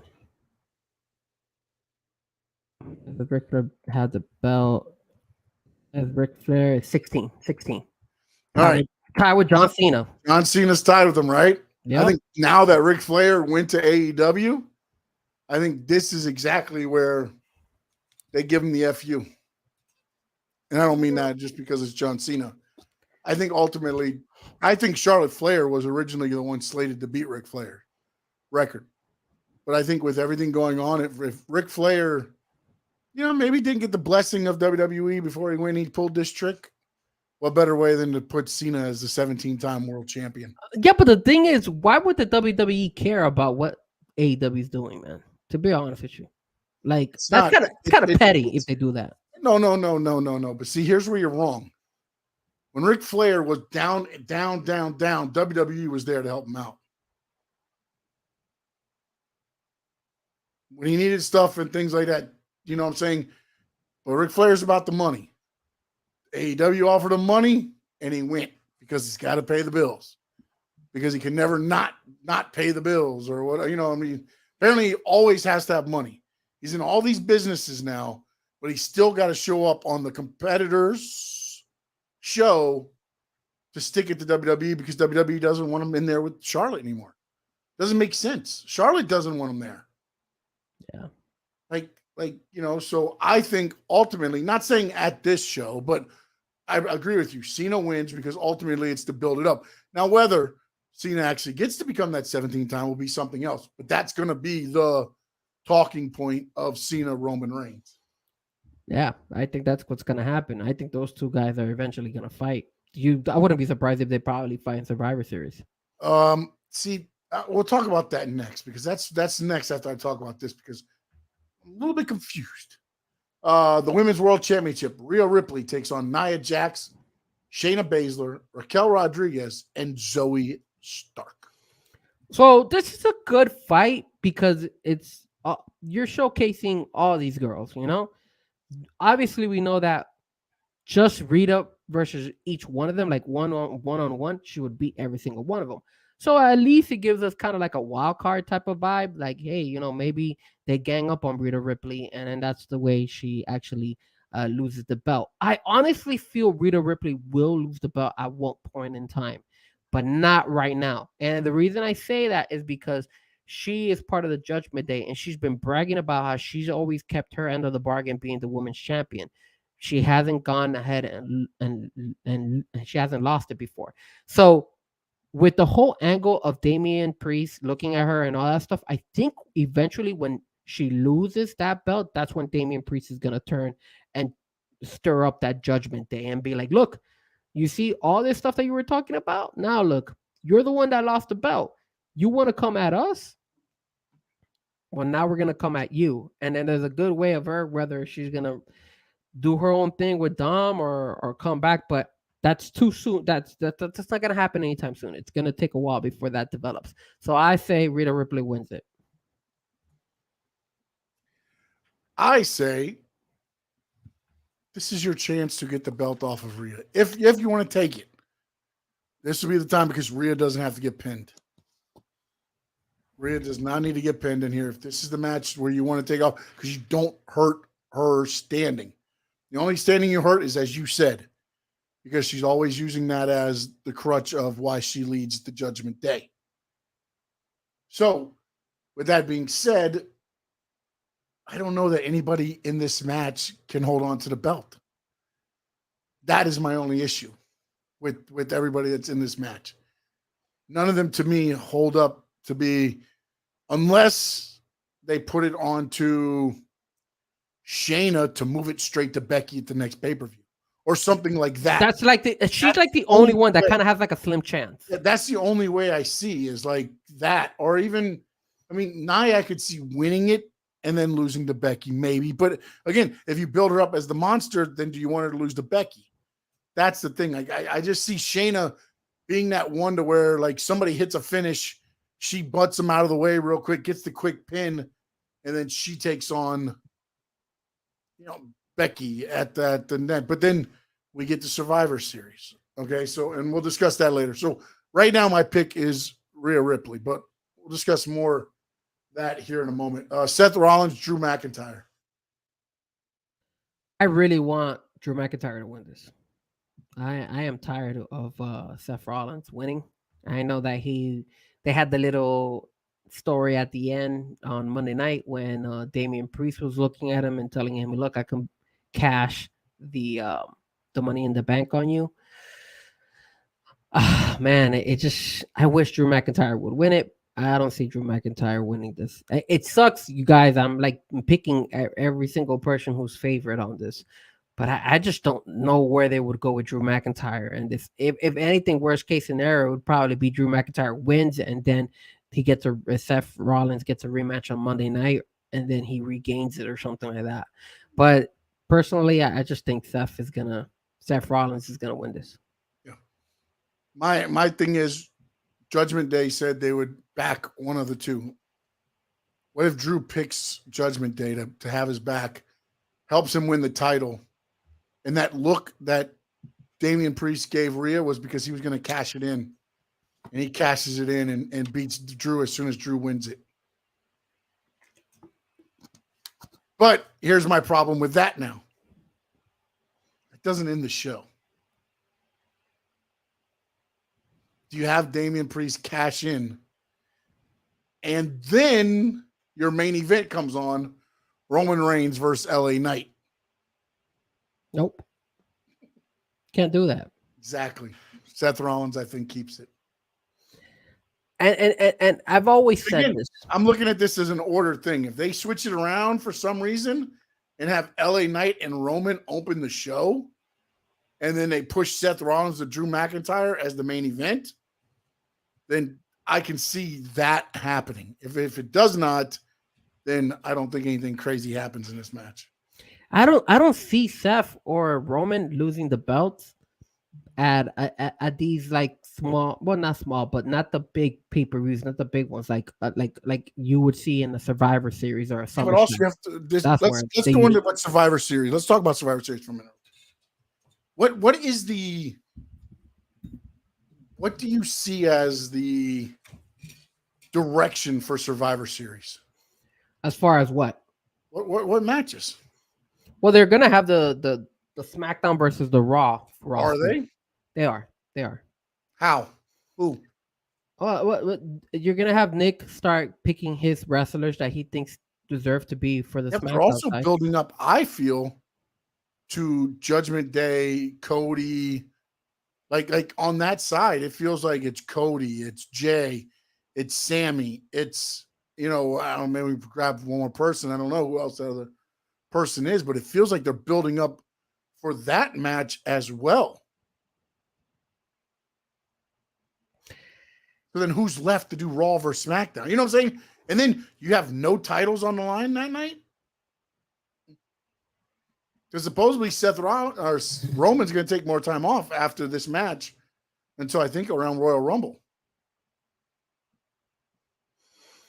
I personally, maybe why Drew wins or that happens to where now you have the title on the line, but then also takes away from Damian Priest having the title if you have Damian Priest in a tag match.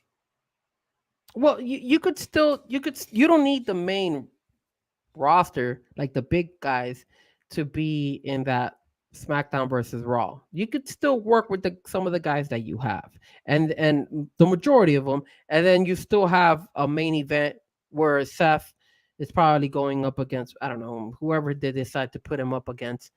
And then keep in mind, they're also pushing Shinsuke. They're putting Shinsuke in there, and he keeps talking about who he's gonna fight, somebody who's supposed to come out. And I'm not gonna lie, you guys are gonna call me a homer here, but imagine it's CM Punk, man. He's been calling out somebody left and right. They both do the no, they don't both do the. He used to go to sleep once. So if you look at that, I mean, I wouldn't be surprised that you could probably even sell that Shinsuke versus CM Punk. That could be something that could be really, really good for WWE. There's so many options. I didn't want to jump into Survivor Series because you're going to probably be shocked, but I honestly feel. But you have to remember, one of these matches is War Games. So that's got to be Judgment Day versus the other four. Because the Raw and SmackDown, there's nothing built up to do a War Games match with. Yeah, so if you got Judgment Day, so you have Damian Priest, Finn Balor, you would put JD McDonough in that group? You have to, because they have to be 4-on-4 or at least. And then here's the other thing. If they do unite with Drew McIntyre, that'll be 5. And if you throw Seth Rollins in with Cody in them, that puts him at 4, needing one more person. Sami Zayn? You got Jay, Sammy, Cody. And if you threw Seth in there, that's 4. I mean, Ricochet was the guy this Monday, but I don't know if you throw Ricochet in that spot. I don't know. KO is already in SmackDown, so you can't throw him in there. I don't know. Maybe The Miz? And then you've taken 8 to 10 of your biggest stars off of Raw. So now who versus SmackDown? You know, like SmackDown's going to have LA Knight and this and that and whatever. Who did they have last year in Survivor Series? Do you remember? Survivor Series last year? Hold on. Yeah, who did they have last year in Survivor Series? That will give us more an idea as to their way of them thinking. As far as like who they kind of pick and choose as to who they could work with. Because that's kind of like my train of thought. If they're able to go ahead, if they put that manpower. The War Games match with Sami Zayn proving himself in the Bloodline. Also, there wasn't any. It was Bloodline. They won the War Games thanks to Sami Zayn. Because remember, he kicked KO in the lower area. Oh, yeah. You're right about that. What was that one? Let me see what else. Theory won the U.S. title. He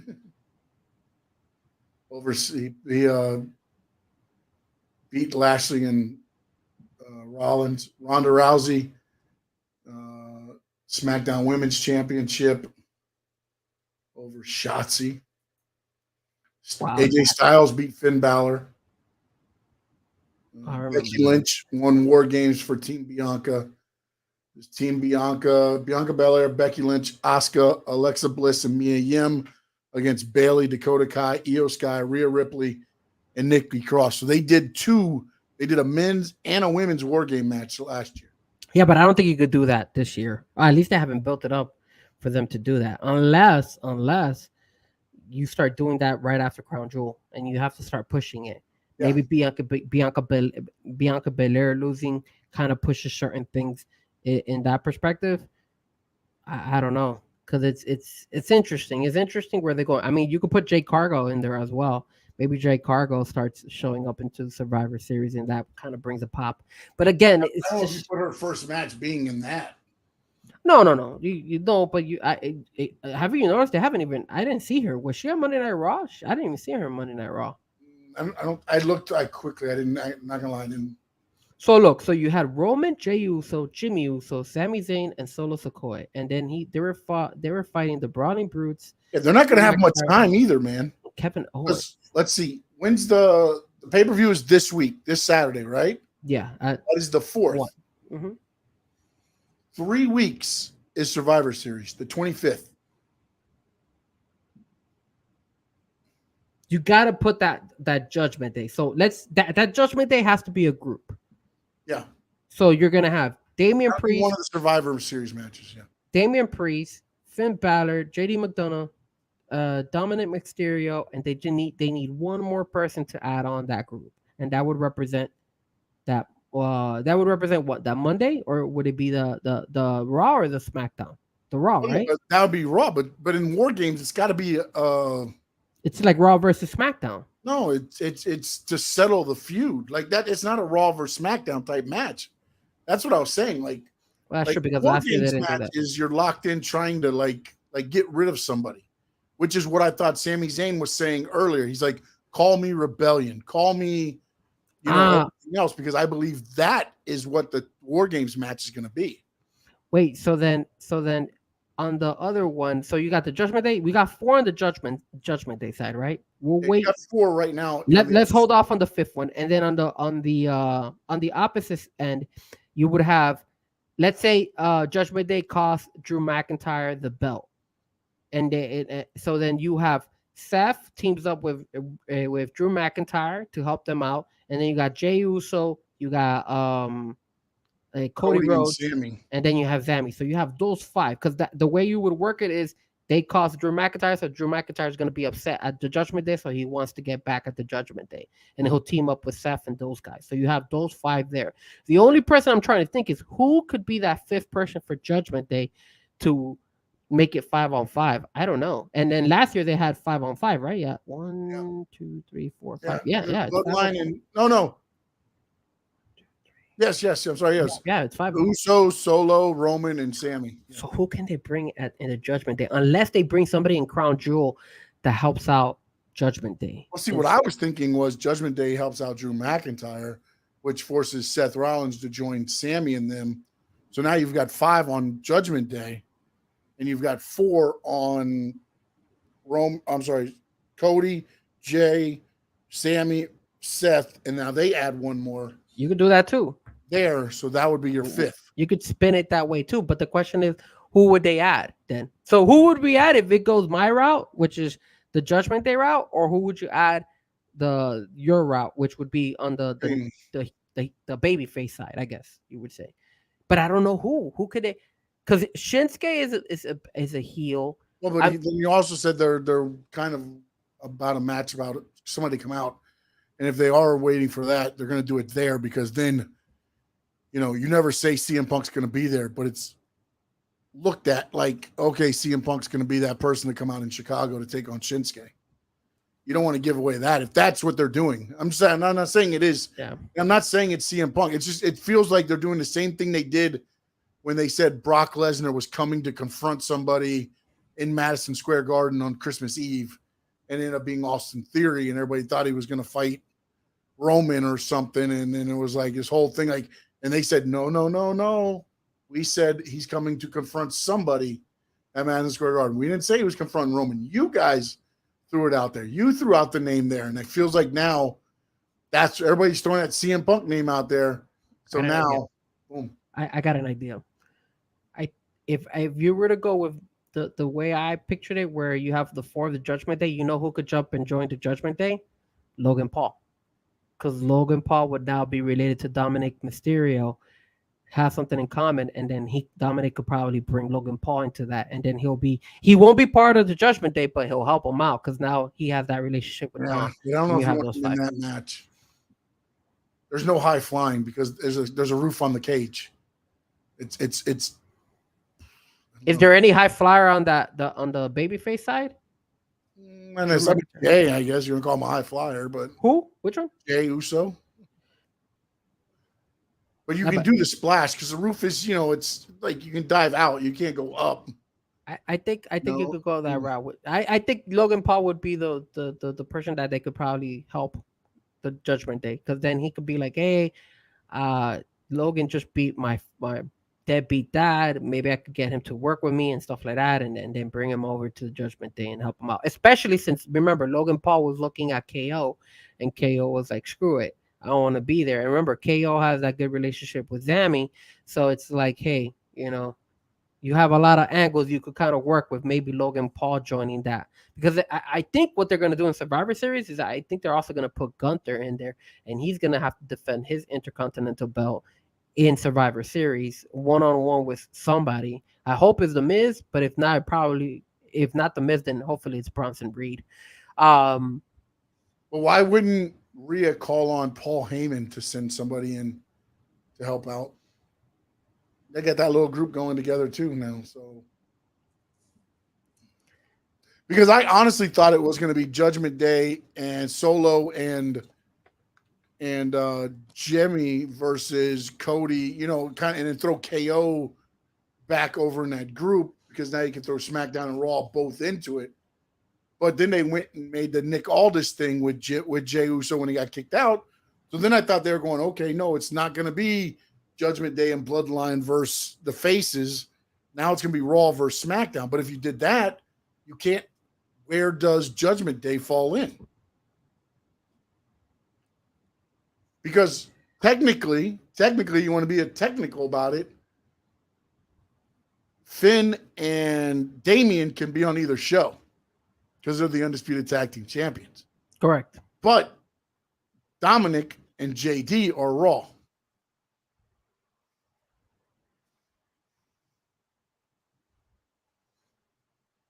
I'm trying. I don't know, man. I don't know. That's what, when I started looking at it, that's why I put like, what's going to be the direction of, because it's only 3 weeks. It's 4 weeks now. Yeah, man. Like, there's not a lot of time to build up, so it's already something that's in the works. That either they're gonna turn it, like 180 degrees, so it goes crazy now, or something. So I don't know. I really don't know. Sorry about that. I really don't know. Been yawning all morning, man. Yawning all day. So, but yeah, it's gonna be an interesting thing, man. It should be. It should be fun. And like I said, maybe we'll see. Maybe something will happen. Judgment Day. You said Dominic comes out and helps Logan Paul. Then we'll start going. Okay, all right. We're seeing it. We're seeing something transpire a little bit. So yeah. That there's always little things that can happen. So we'll have to see from there, man. You got anything else you want to discuss here? Oh, the main event fight. Who are we gonna pick? We forgot our main event. The main event is LA Knight versus Roman Reigns, right? Yep. I'm gonna go and say LA Knight pulls the victory, man. I don't care what happens. LA Knight finally, he's just too big right now, especially since you said that Roman Reigns is gonna take some time off. I say LA Knight pulls the victory over Roman Reigns. Roman Reigns will get a rematch in Survivor Series against LA Knight and then beats LA Knight. But I say LA Knight beats him. Oh, I got you thinking. No, I've always, man, I just, like, you go, okay, Roman can't go forever as a champion, right? But then you go, okay, they put the title on LA Knight. What's next? It's like the same thing I asked you with Cody. It's like, okay, LA Knight wins it now.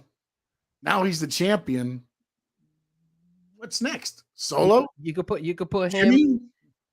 You could put him against Jimmy. That's a good one. You could definitely put him against Jimmy. You could definitely put him against Solo. Roman will not be back for Survivor Series. My understanding is he will not be back for Survivor Series. So then, and you need somebody to defend a belt, right? It's time for them to give it to LA Knight. You give it to LA Knight, then LA Knight could get challenged by Solo, by Jimmy Uso. Hey, heck, you could even start a beef with John Cena. I mean, John Cena could probably be like, "Yo, I might need a title shot." There's so many options. You could definitely do a lot of things if you want. Even KO might jump in there and be like, "Yo, I want a title shot." There's so many options, man. That's why there is, but it's just like when you look at it, you go, okay, you look at Roman and he holds the title and it's like, okay, prestige. Like that, and LA Knight gets it. It's like, I love LA Knight. I love everything he does. I don't see him as that royalty as a champion. Not yet? No, man, I don't. Yeah, I do, man. I do. I see him like he's ready for a belt. And he's the people's champion, don't get me wrong. And the reason I say that is because look how he came out on SmackDown and was just like, he cut through Roman Reigns' ring entrance, right? He goes, he sits down, he's saying that he's the head of the table. I mean, he's doing all these things. When have you seen somebody go and disrespect the tribal chief? Also, like but that's who LA Knight is, right? He's the back talker. He's the I'll do it my way. That's kept up with his gimmick of what he does. That's what I'm saying. Like, I don't know what happens. And it's the same thing I did with Cody. It's like, okay, he finally gets the title. Then what? That is where I'm stuck. Yeah, but you can't think that way when it comes to a champion, because at the end of the day, somebody has to look. I'll never forget Triple H when Triple H says after WrestleMania and Roman beat Cody, nobody was to the level of Roman Reigns. If you're gonna take the belt from Roman Reigns, you have to be bigger than Roman Reigns, or at least the same. And the only four. You're gonna tell me Cody at that point, you don't think was larger than what Roman was, though? No. Oh, you're out of your freaking mind, buddy. No. You're out of your freaking mind. You're out of your freaking mind. There's four guys. There's four guys right now. If you're gonna tell me LA Knight right now is as big and over as what Cody was leading up to WrestleMania, it's right on the same scale. Don't tell me it's bigger. There's no way. No way. Cody's still outselling him in merchandise.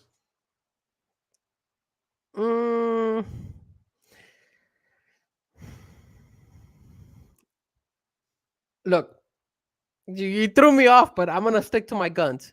There's four wrestlers that get a pop every single time. That's Roman, that's John Cena, that's LA Knight, and that's Cody Rhodes. Those are the 4 guys. Cody already got his shot. He didn't win it. It's time for LA Knight to get his shot. I think LA Knight gets it, especially if Roman Reigns is going to take some time off. Now, there's not to say that Roman won't regain the title, but look at it this way. He's not going to be a Survivor Series. You still have other pay-per-views that are supposed to come up eventually. So after Survivor Series, what's the next pay-per-view after Survivor Series? Oh, I don't know what the December one is. Because I know usually Royal Rumble is the next big pay-per-view after Survivor Series, if I'm not mistaken. WWE pay-per-view schedule. There you go. Let me see what they got going on here. So I'm trying to look at the list here. So you have Crown Jewel Survivor Series. I don't think it says this site doesn't Nothing give. else after that. Yeah, there's nothing that's showing me anything. Deadline is the last one, and then it goes to January. So there will not be one in. So you got Crown Jewel Survivor Series. Elimination Chamber would probably be the next one. They did away with Elimination Chamber. I think they did away with the December pay-per-view. So there's no December pay-per-view. So then the next one would be Royal Rumble then. Royal Rumble usually falls in January. End of January, beginning of February, if I'm not mistaken. Yeah, I think there's one at the beginning of January. Hold on a minute, sorry. No, you're good. You're good. I'm just looking at old Crown Jewel Survivor Series. Yeah, you're right. See, I got here November 4th, Crown Jewel, November 25th, Survivor Series. I lied to you. Elimination Chamber is still around. But the next pay-per-view in 2024 is Royal Rumble in Tropicana Field, then Elimination Chamber in Australia. That's February 24th. And then WrestleMania at Lincoln Financial Field, April 6th and 7th. See, so the next big, so if you have LA Knight win in Crown, I don't think he wins. But if you have LA Knight, the fact that there's only one pay-per-view tells me Roman Reigns is going to sneak a win, and LA Knight is going to be forced into a match, like probably with Solo or one of those guys. Like, you know what it might be? LA Knight might be that 5th guy with Cody in them against Judgment Day and Bloodline. You throw LA Knight in with Cody, Sammy, KO. Yeah, but then what other fights do you have? Seth Rollins. Seth Rollins defending his title. Seth Rollins will be the heavyweight title defended if he keeps it. Yeah, he's gonna keep it. I don't think he's gonna do. Yeah, no, but that would be your title that gets defended, and then you'll have your probably women's title get defended or something. Yeah, maybe Rhea Ripley will go at it again, or Bianca Belair if she beats Io Sky, which that's kind of like the route that I'm going. So Bianca would defend the belt, Seth Rollins would defend the belt, and then you have the Survivor Series. Survivor Series matches, men and women, and then Logan Paul defend the U.S. title, Gunther defend the Intercontinental title. Yeah, that's a good point. We have to see. We have to check it out. I mean, it's gonna be good. The thing that threw it off was the whole Aldis SmackDown Raw. They really haven't done anything else about it since. They pushed it for like a split second, and then after that, they stopped. One SmackDown and then one Raw, and then disappeared this week. Nothing. I still think they're gonna put that match between those. Like they're gonna create their own teams and duke it out. I don't know. I get that vibe. They would have never brought it up in the first place if they didn't think it was they were gonna do something with it. That's just how I feel. Or maybe they just tested the waters and they didn't really feel like, no, it didn't really take off. Or maybe the SmackDown versus Raw is the women's. Could be. Yeah, but then they were taking out Jey Uso out, so it just, you know. No, I mean, yeah, it would be pulling that, but I mean, it doesn't make sense to. I mean, if if they do that anyways, it kind of takes away from what a War Games is. War Games was built so that you couldn't get out, you couldn't run. There must be a winner. It was to settle the score. So, like the fact that you're putting now a Raw versus SmackDown, if that does happen, it just, to me, is not what that match was meant to be. That match was meant to be Judgment Day Bloodline versus Sami Zayn, Kevin Owens, LA Knight, Cody Rhodes, and Jey Uso. Those 5 against 3 Judgment Day and Uso and Sikoa. 5-on-5. They've been battling forever.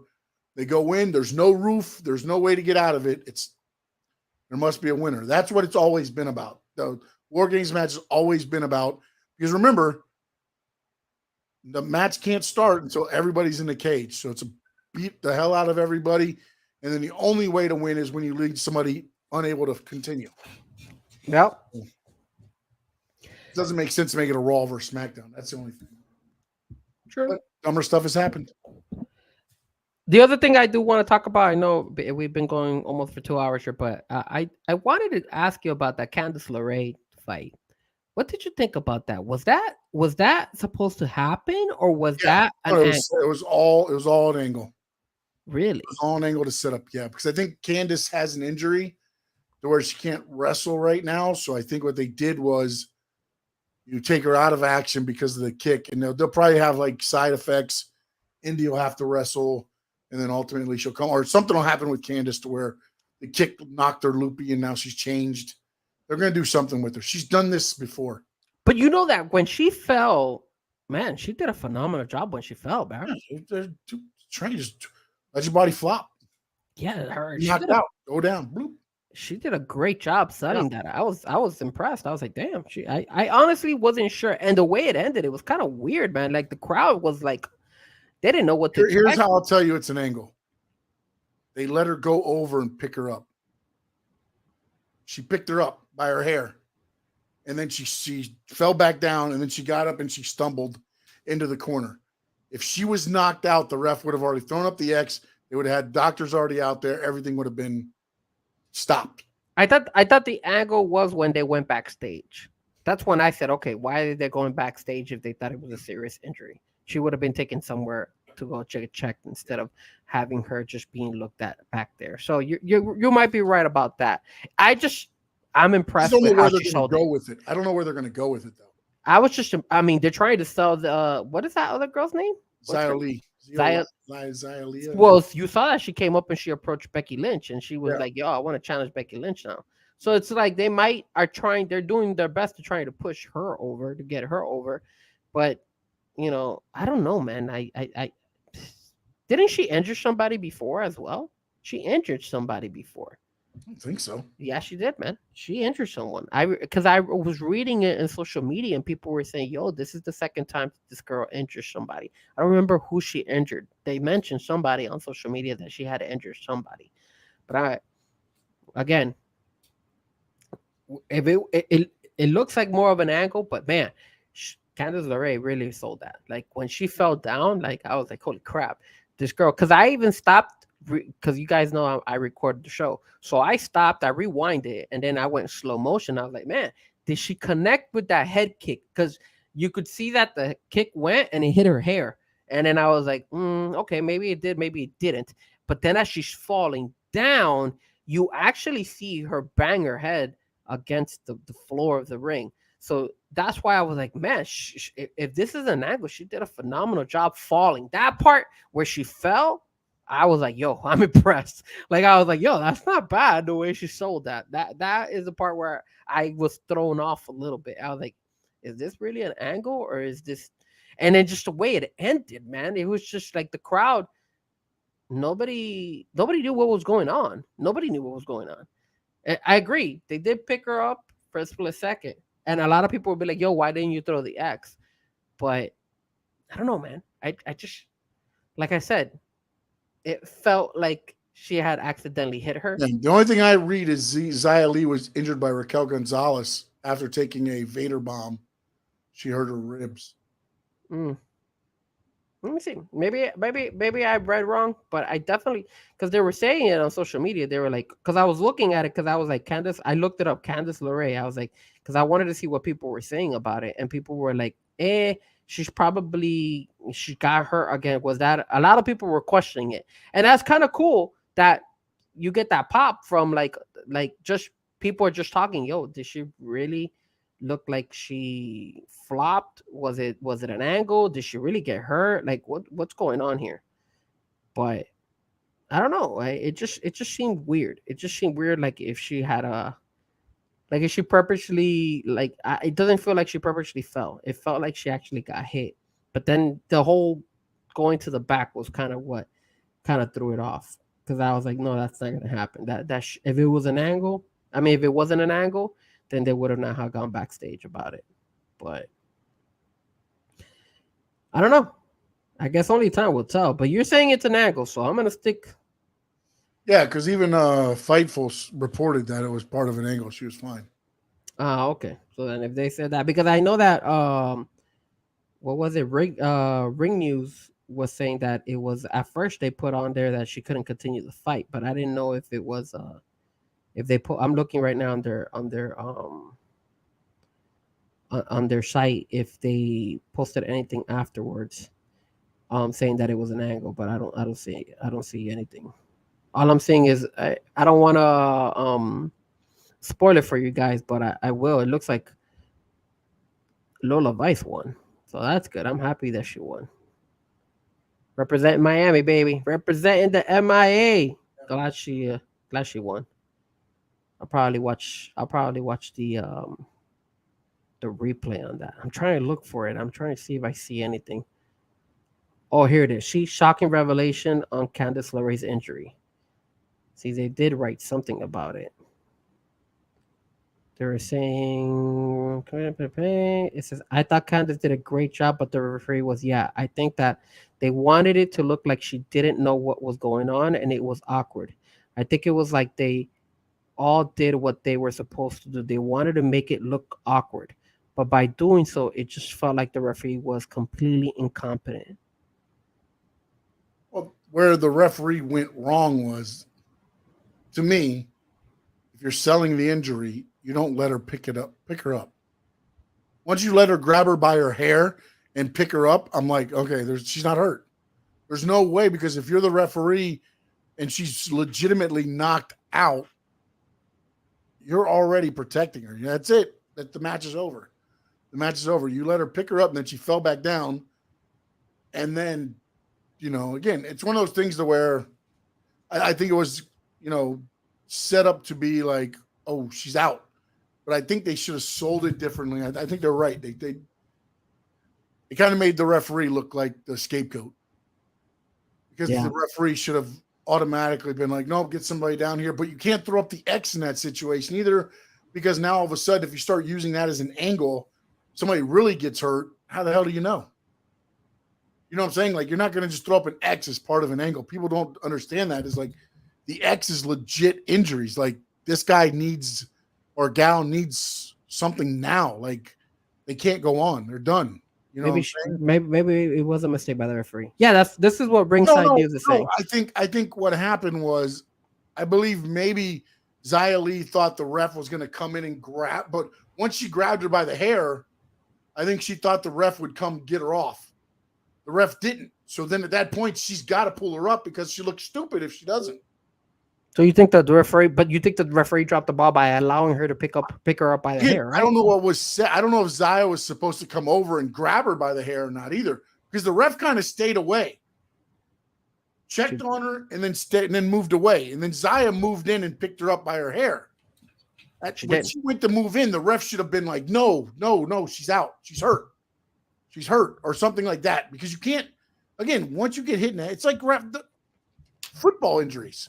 Yeah. What happens now when they get they're putting their neck, they put them on the board, whatever. They're there for the safety of the player, So I think that's where a lot of this kind of got out of the thing. It's because I think they got to the one point and never really discussed, okay, how are we going to make this? And Xia can't just stand there and look stupid. okay, I kicked her and I knocked her out. Now what? I just sit here and look at the crowd? Yeah, but even after she picked her up, and then obviously the ref came back and grabbed her, and then they put her. She then looked like dumbfounded, like what the hell's going on here? Because I guess it probably threw her off as well because she was like what is this? Like what's going on here in the match? I mean, I think that was part of the show, but I don't think it should have got. It should have, as soon as she started walking over, the ref should have stayed instead of leaving her side. She should have always been checking on Candace. When Candace doesn't answer, Candace doesn't answer. When Zaya went down to reach to pick her up, it should have been like, no, it's it. That's it. That's it. The match is over. And then a lot of the awkwardness wouldn't have happened because it would have been a concise decision that she couldn't have continued. Now you're left to wonder, like, what the hell happened? And then she finally stands up and then she falls into the corner. Like, you could have had Indy come in and helped her out. Or if you wanted to go with the whole thing, you send down the paramedics. But again, that gets into the whole, like, do you want to, how much do you want to play this up? You know what I'm saying? Like, no, and to make things worse, Michael Cole calls her Candice Michelle. Yeah, so that's what happens when you get old. So it's like you have all these things like falling in that particular match, and you're like, yo, what the hell's going on here? Like, did they drop the ball here? Is this really actually happening? What's going on here? Because there's like a couple botched things going on one after the other, which threw me off. But that caught my eye from last night on Monday Night Raw. Besides that, and I also had some high expectations on the trick or treat match that they were doing, which I was a little bit. Let me ask you: did this happen to you? When the Miz was with Gunther, did it freeze on you? Did Monday Night Raw freeze on you? I watched the DVR, so I don't know. I didn't watch live. But did you see the segment of the Miz versus Gunther? Yeah, mine didn't freeze on the DVR. It didn't freeze at all, right? Because for me, what ended up happening, and I wasn't sure, that when the Miz, like it froze. Maybe it was my DVR. It froze for like a split second, and then all of a sudden, it goes back and it shows when the Miz is already hit on the ground. So I was like, man, I wonder if WWE made that, if it was a USA Network or if it was maybe my DVR that caused that situation. It might have been just a bad thing because WWE's already laid it out to where he chopped him. He takes out Vinci, he drops the rope, the other guy goes over, turns around, chop from Gunther, and he's out. Okay, yeah, no. It must have been my DVR that messed up, because I was like tuning in and tuning out because I was watching the Monday Night Football game as well. So I was like doing both. I was like, when the Monday Night Football game was boring, I'll be like, all right, let me go back to WWE. So I would go to WWE, but since I was recording it, I was going back, so I wasn't on real time with Monday Night Raw. I was like a couple, maybe 20 minutes behind, so I kept fast forwarding to see, okay, let me see if I could catch up. And obviously, I skipped through the commercials and stuff like that. So that's why. So, all right, my man. So tell them where they can see you, find you, and everything else. All right, everybody. Don't forget to follow me at Frezko Music. All social platforms. Also, don't forget to tune in every Wednesday, 8:00. We will be having a new podcast on my channel, on the Frankie Frezko channel, and that podcast is Let Me Talk to You podcast, where you guys will have the pleasure of seeing my brother, That Way Nick, and we'll have special guests. I mean, one of these days, I'm pretty sure I'll have Sean on there if he has time for it. No time for anybody. But yeah, we're gonna start bringing in more and more people. We're gonna start having a couple of guests. As of right now, it's me and my brother, and I'm hoping if it's all good to go, but we do have a third person joining the show. So tune in tomorrow, 8:00 Eastern time. We will be talking wrestling, but we don't only talk about wrestling. We talk about South Florida sports as well. So we'll be talking also about the Miami Dolphins. We'll be talking about the Miami Heat, and we also talk a little bit about soccer. You know, there's a lot of stuff going on in soccer over the weekend with La Liga, with the Messi winning the Ballon d'Oro today, and we're going to be talking all about that stuff. Man City versus Man U. Barcelona played against Real Madrid this past weekend, so we have a lot of things we're going to cover tomorrow. And tune in, man. Don't forget to follow it. Frankie Frezko is the channel, and the podcast. Let me talk to you. All right, and I'm Sean_Stanley11 on all social media platforms. Like, subscribe to the channel you're watching right now, Sean Stanley, or Sports Talk with Sean Stanley. I'm gonna try to do some more stuff too. I need to get going on that, and then let some of my inner Miami Dolphin feelings come out. Inner Miami Heat feelings. Florida Panther feelings. I don't talk soccer because I don't know enough about soccer. You don't need a gringo telling you about soccer. I don't talk soccer. And some Marlins baseball. You talk a little baseball. I do. Hey, man, we're talking also the boxing fight between Francis Ngannou and how he got robbed. So there's a lot of things we're going to talk about tomorrow. Was going to win that regardless. If he didn't knock him out, you're not winning that fight. You're not winning. So mad, man. I was disappointing at boxing overall. Well, we thank you all that were here. And don't forget, tomorrow, 8 p.m., check them out. The one and only Frankie Frezko, along with That Way Nick, and apparently a third special guest.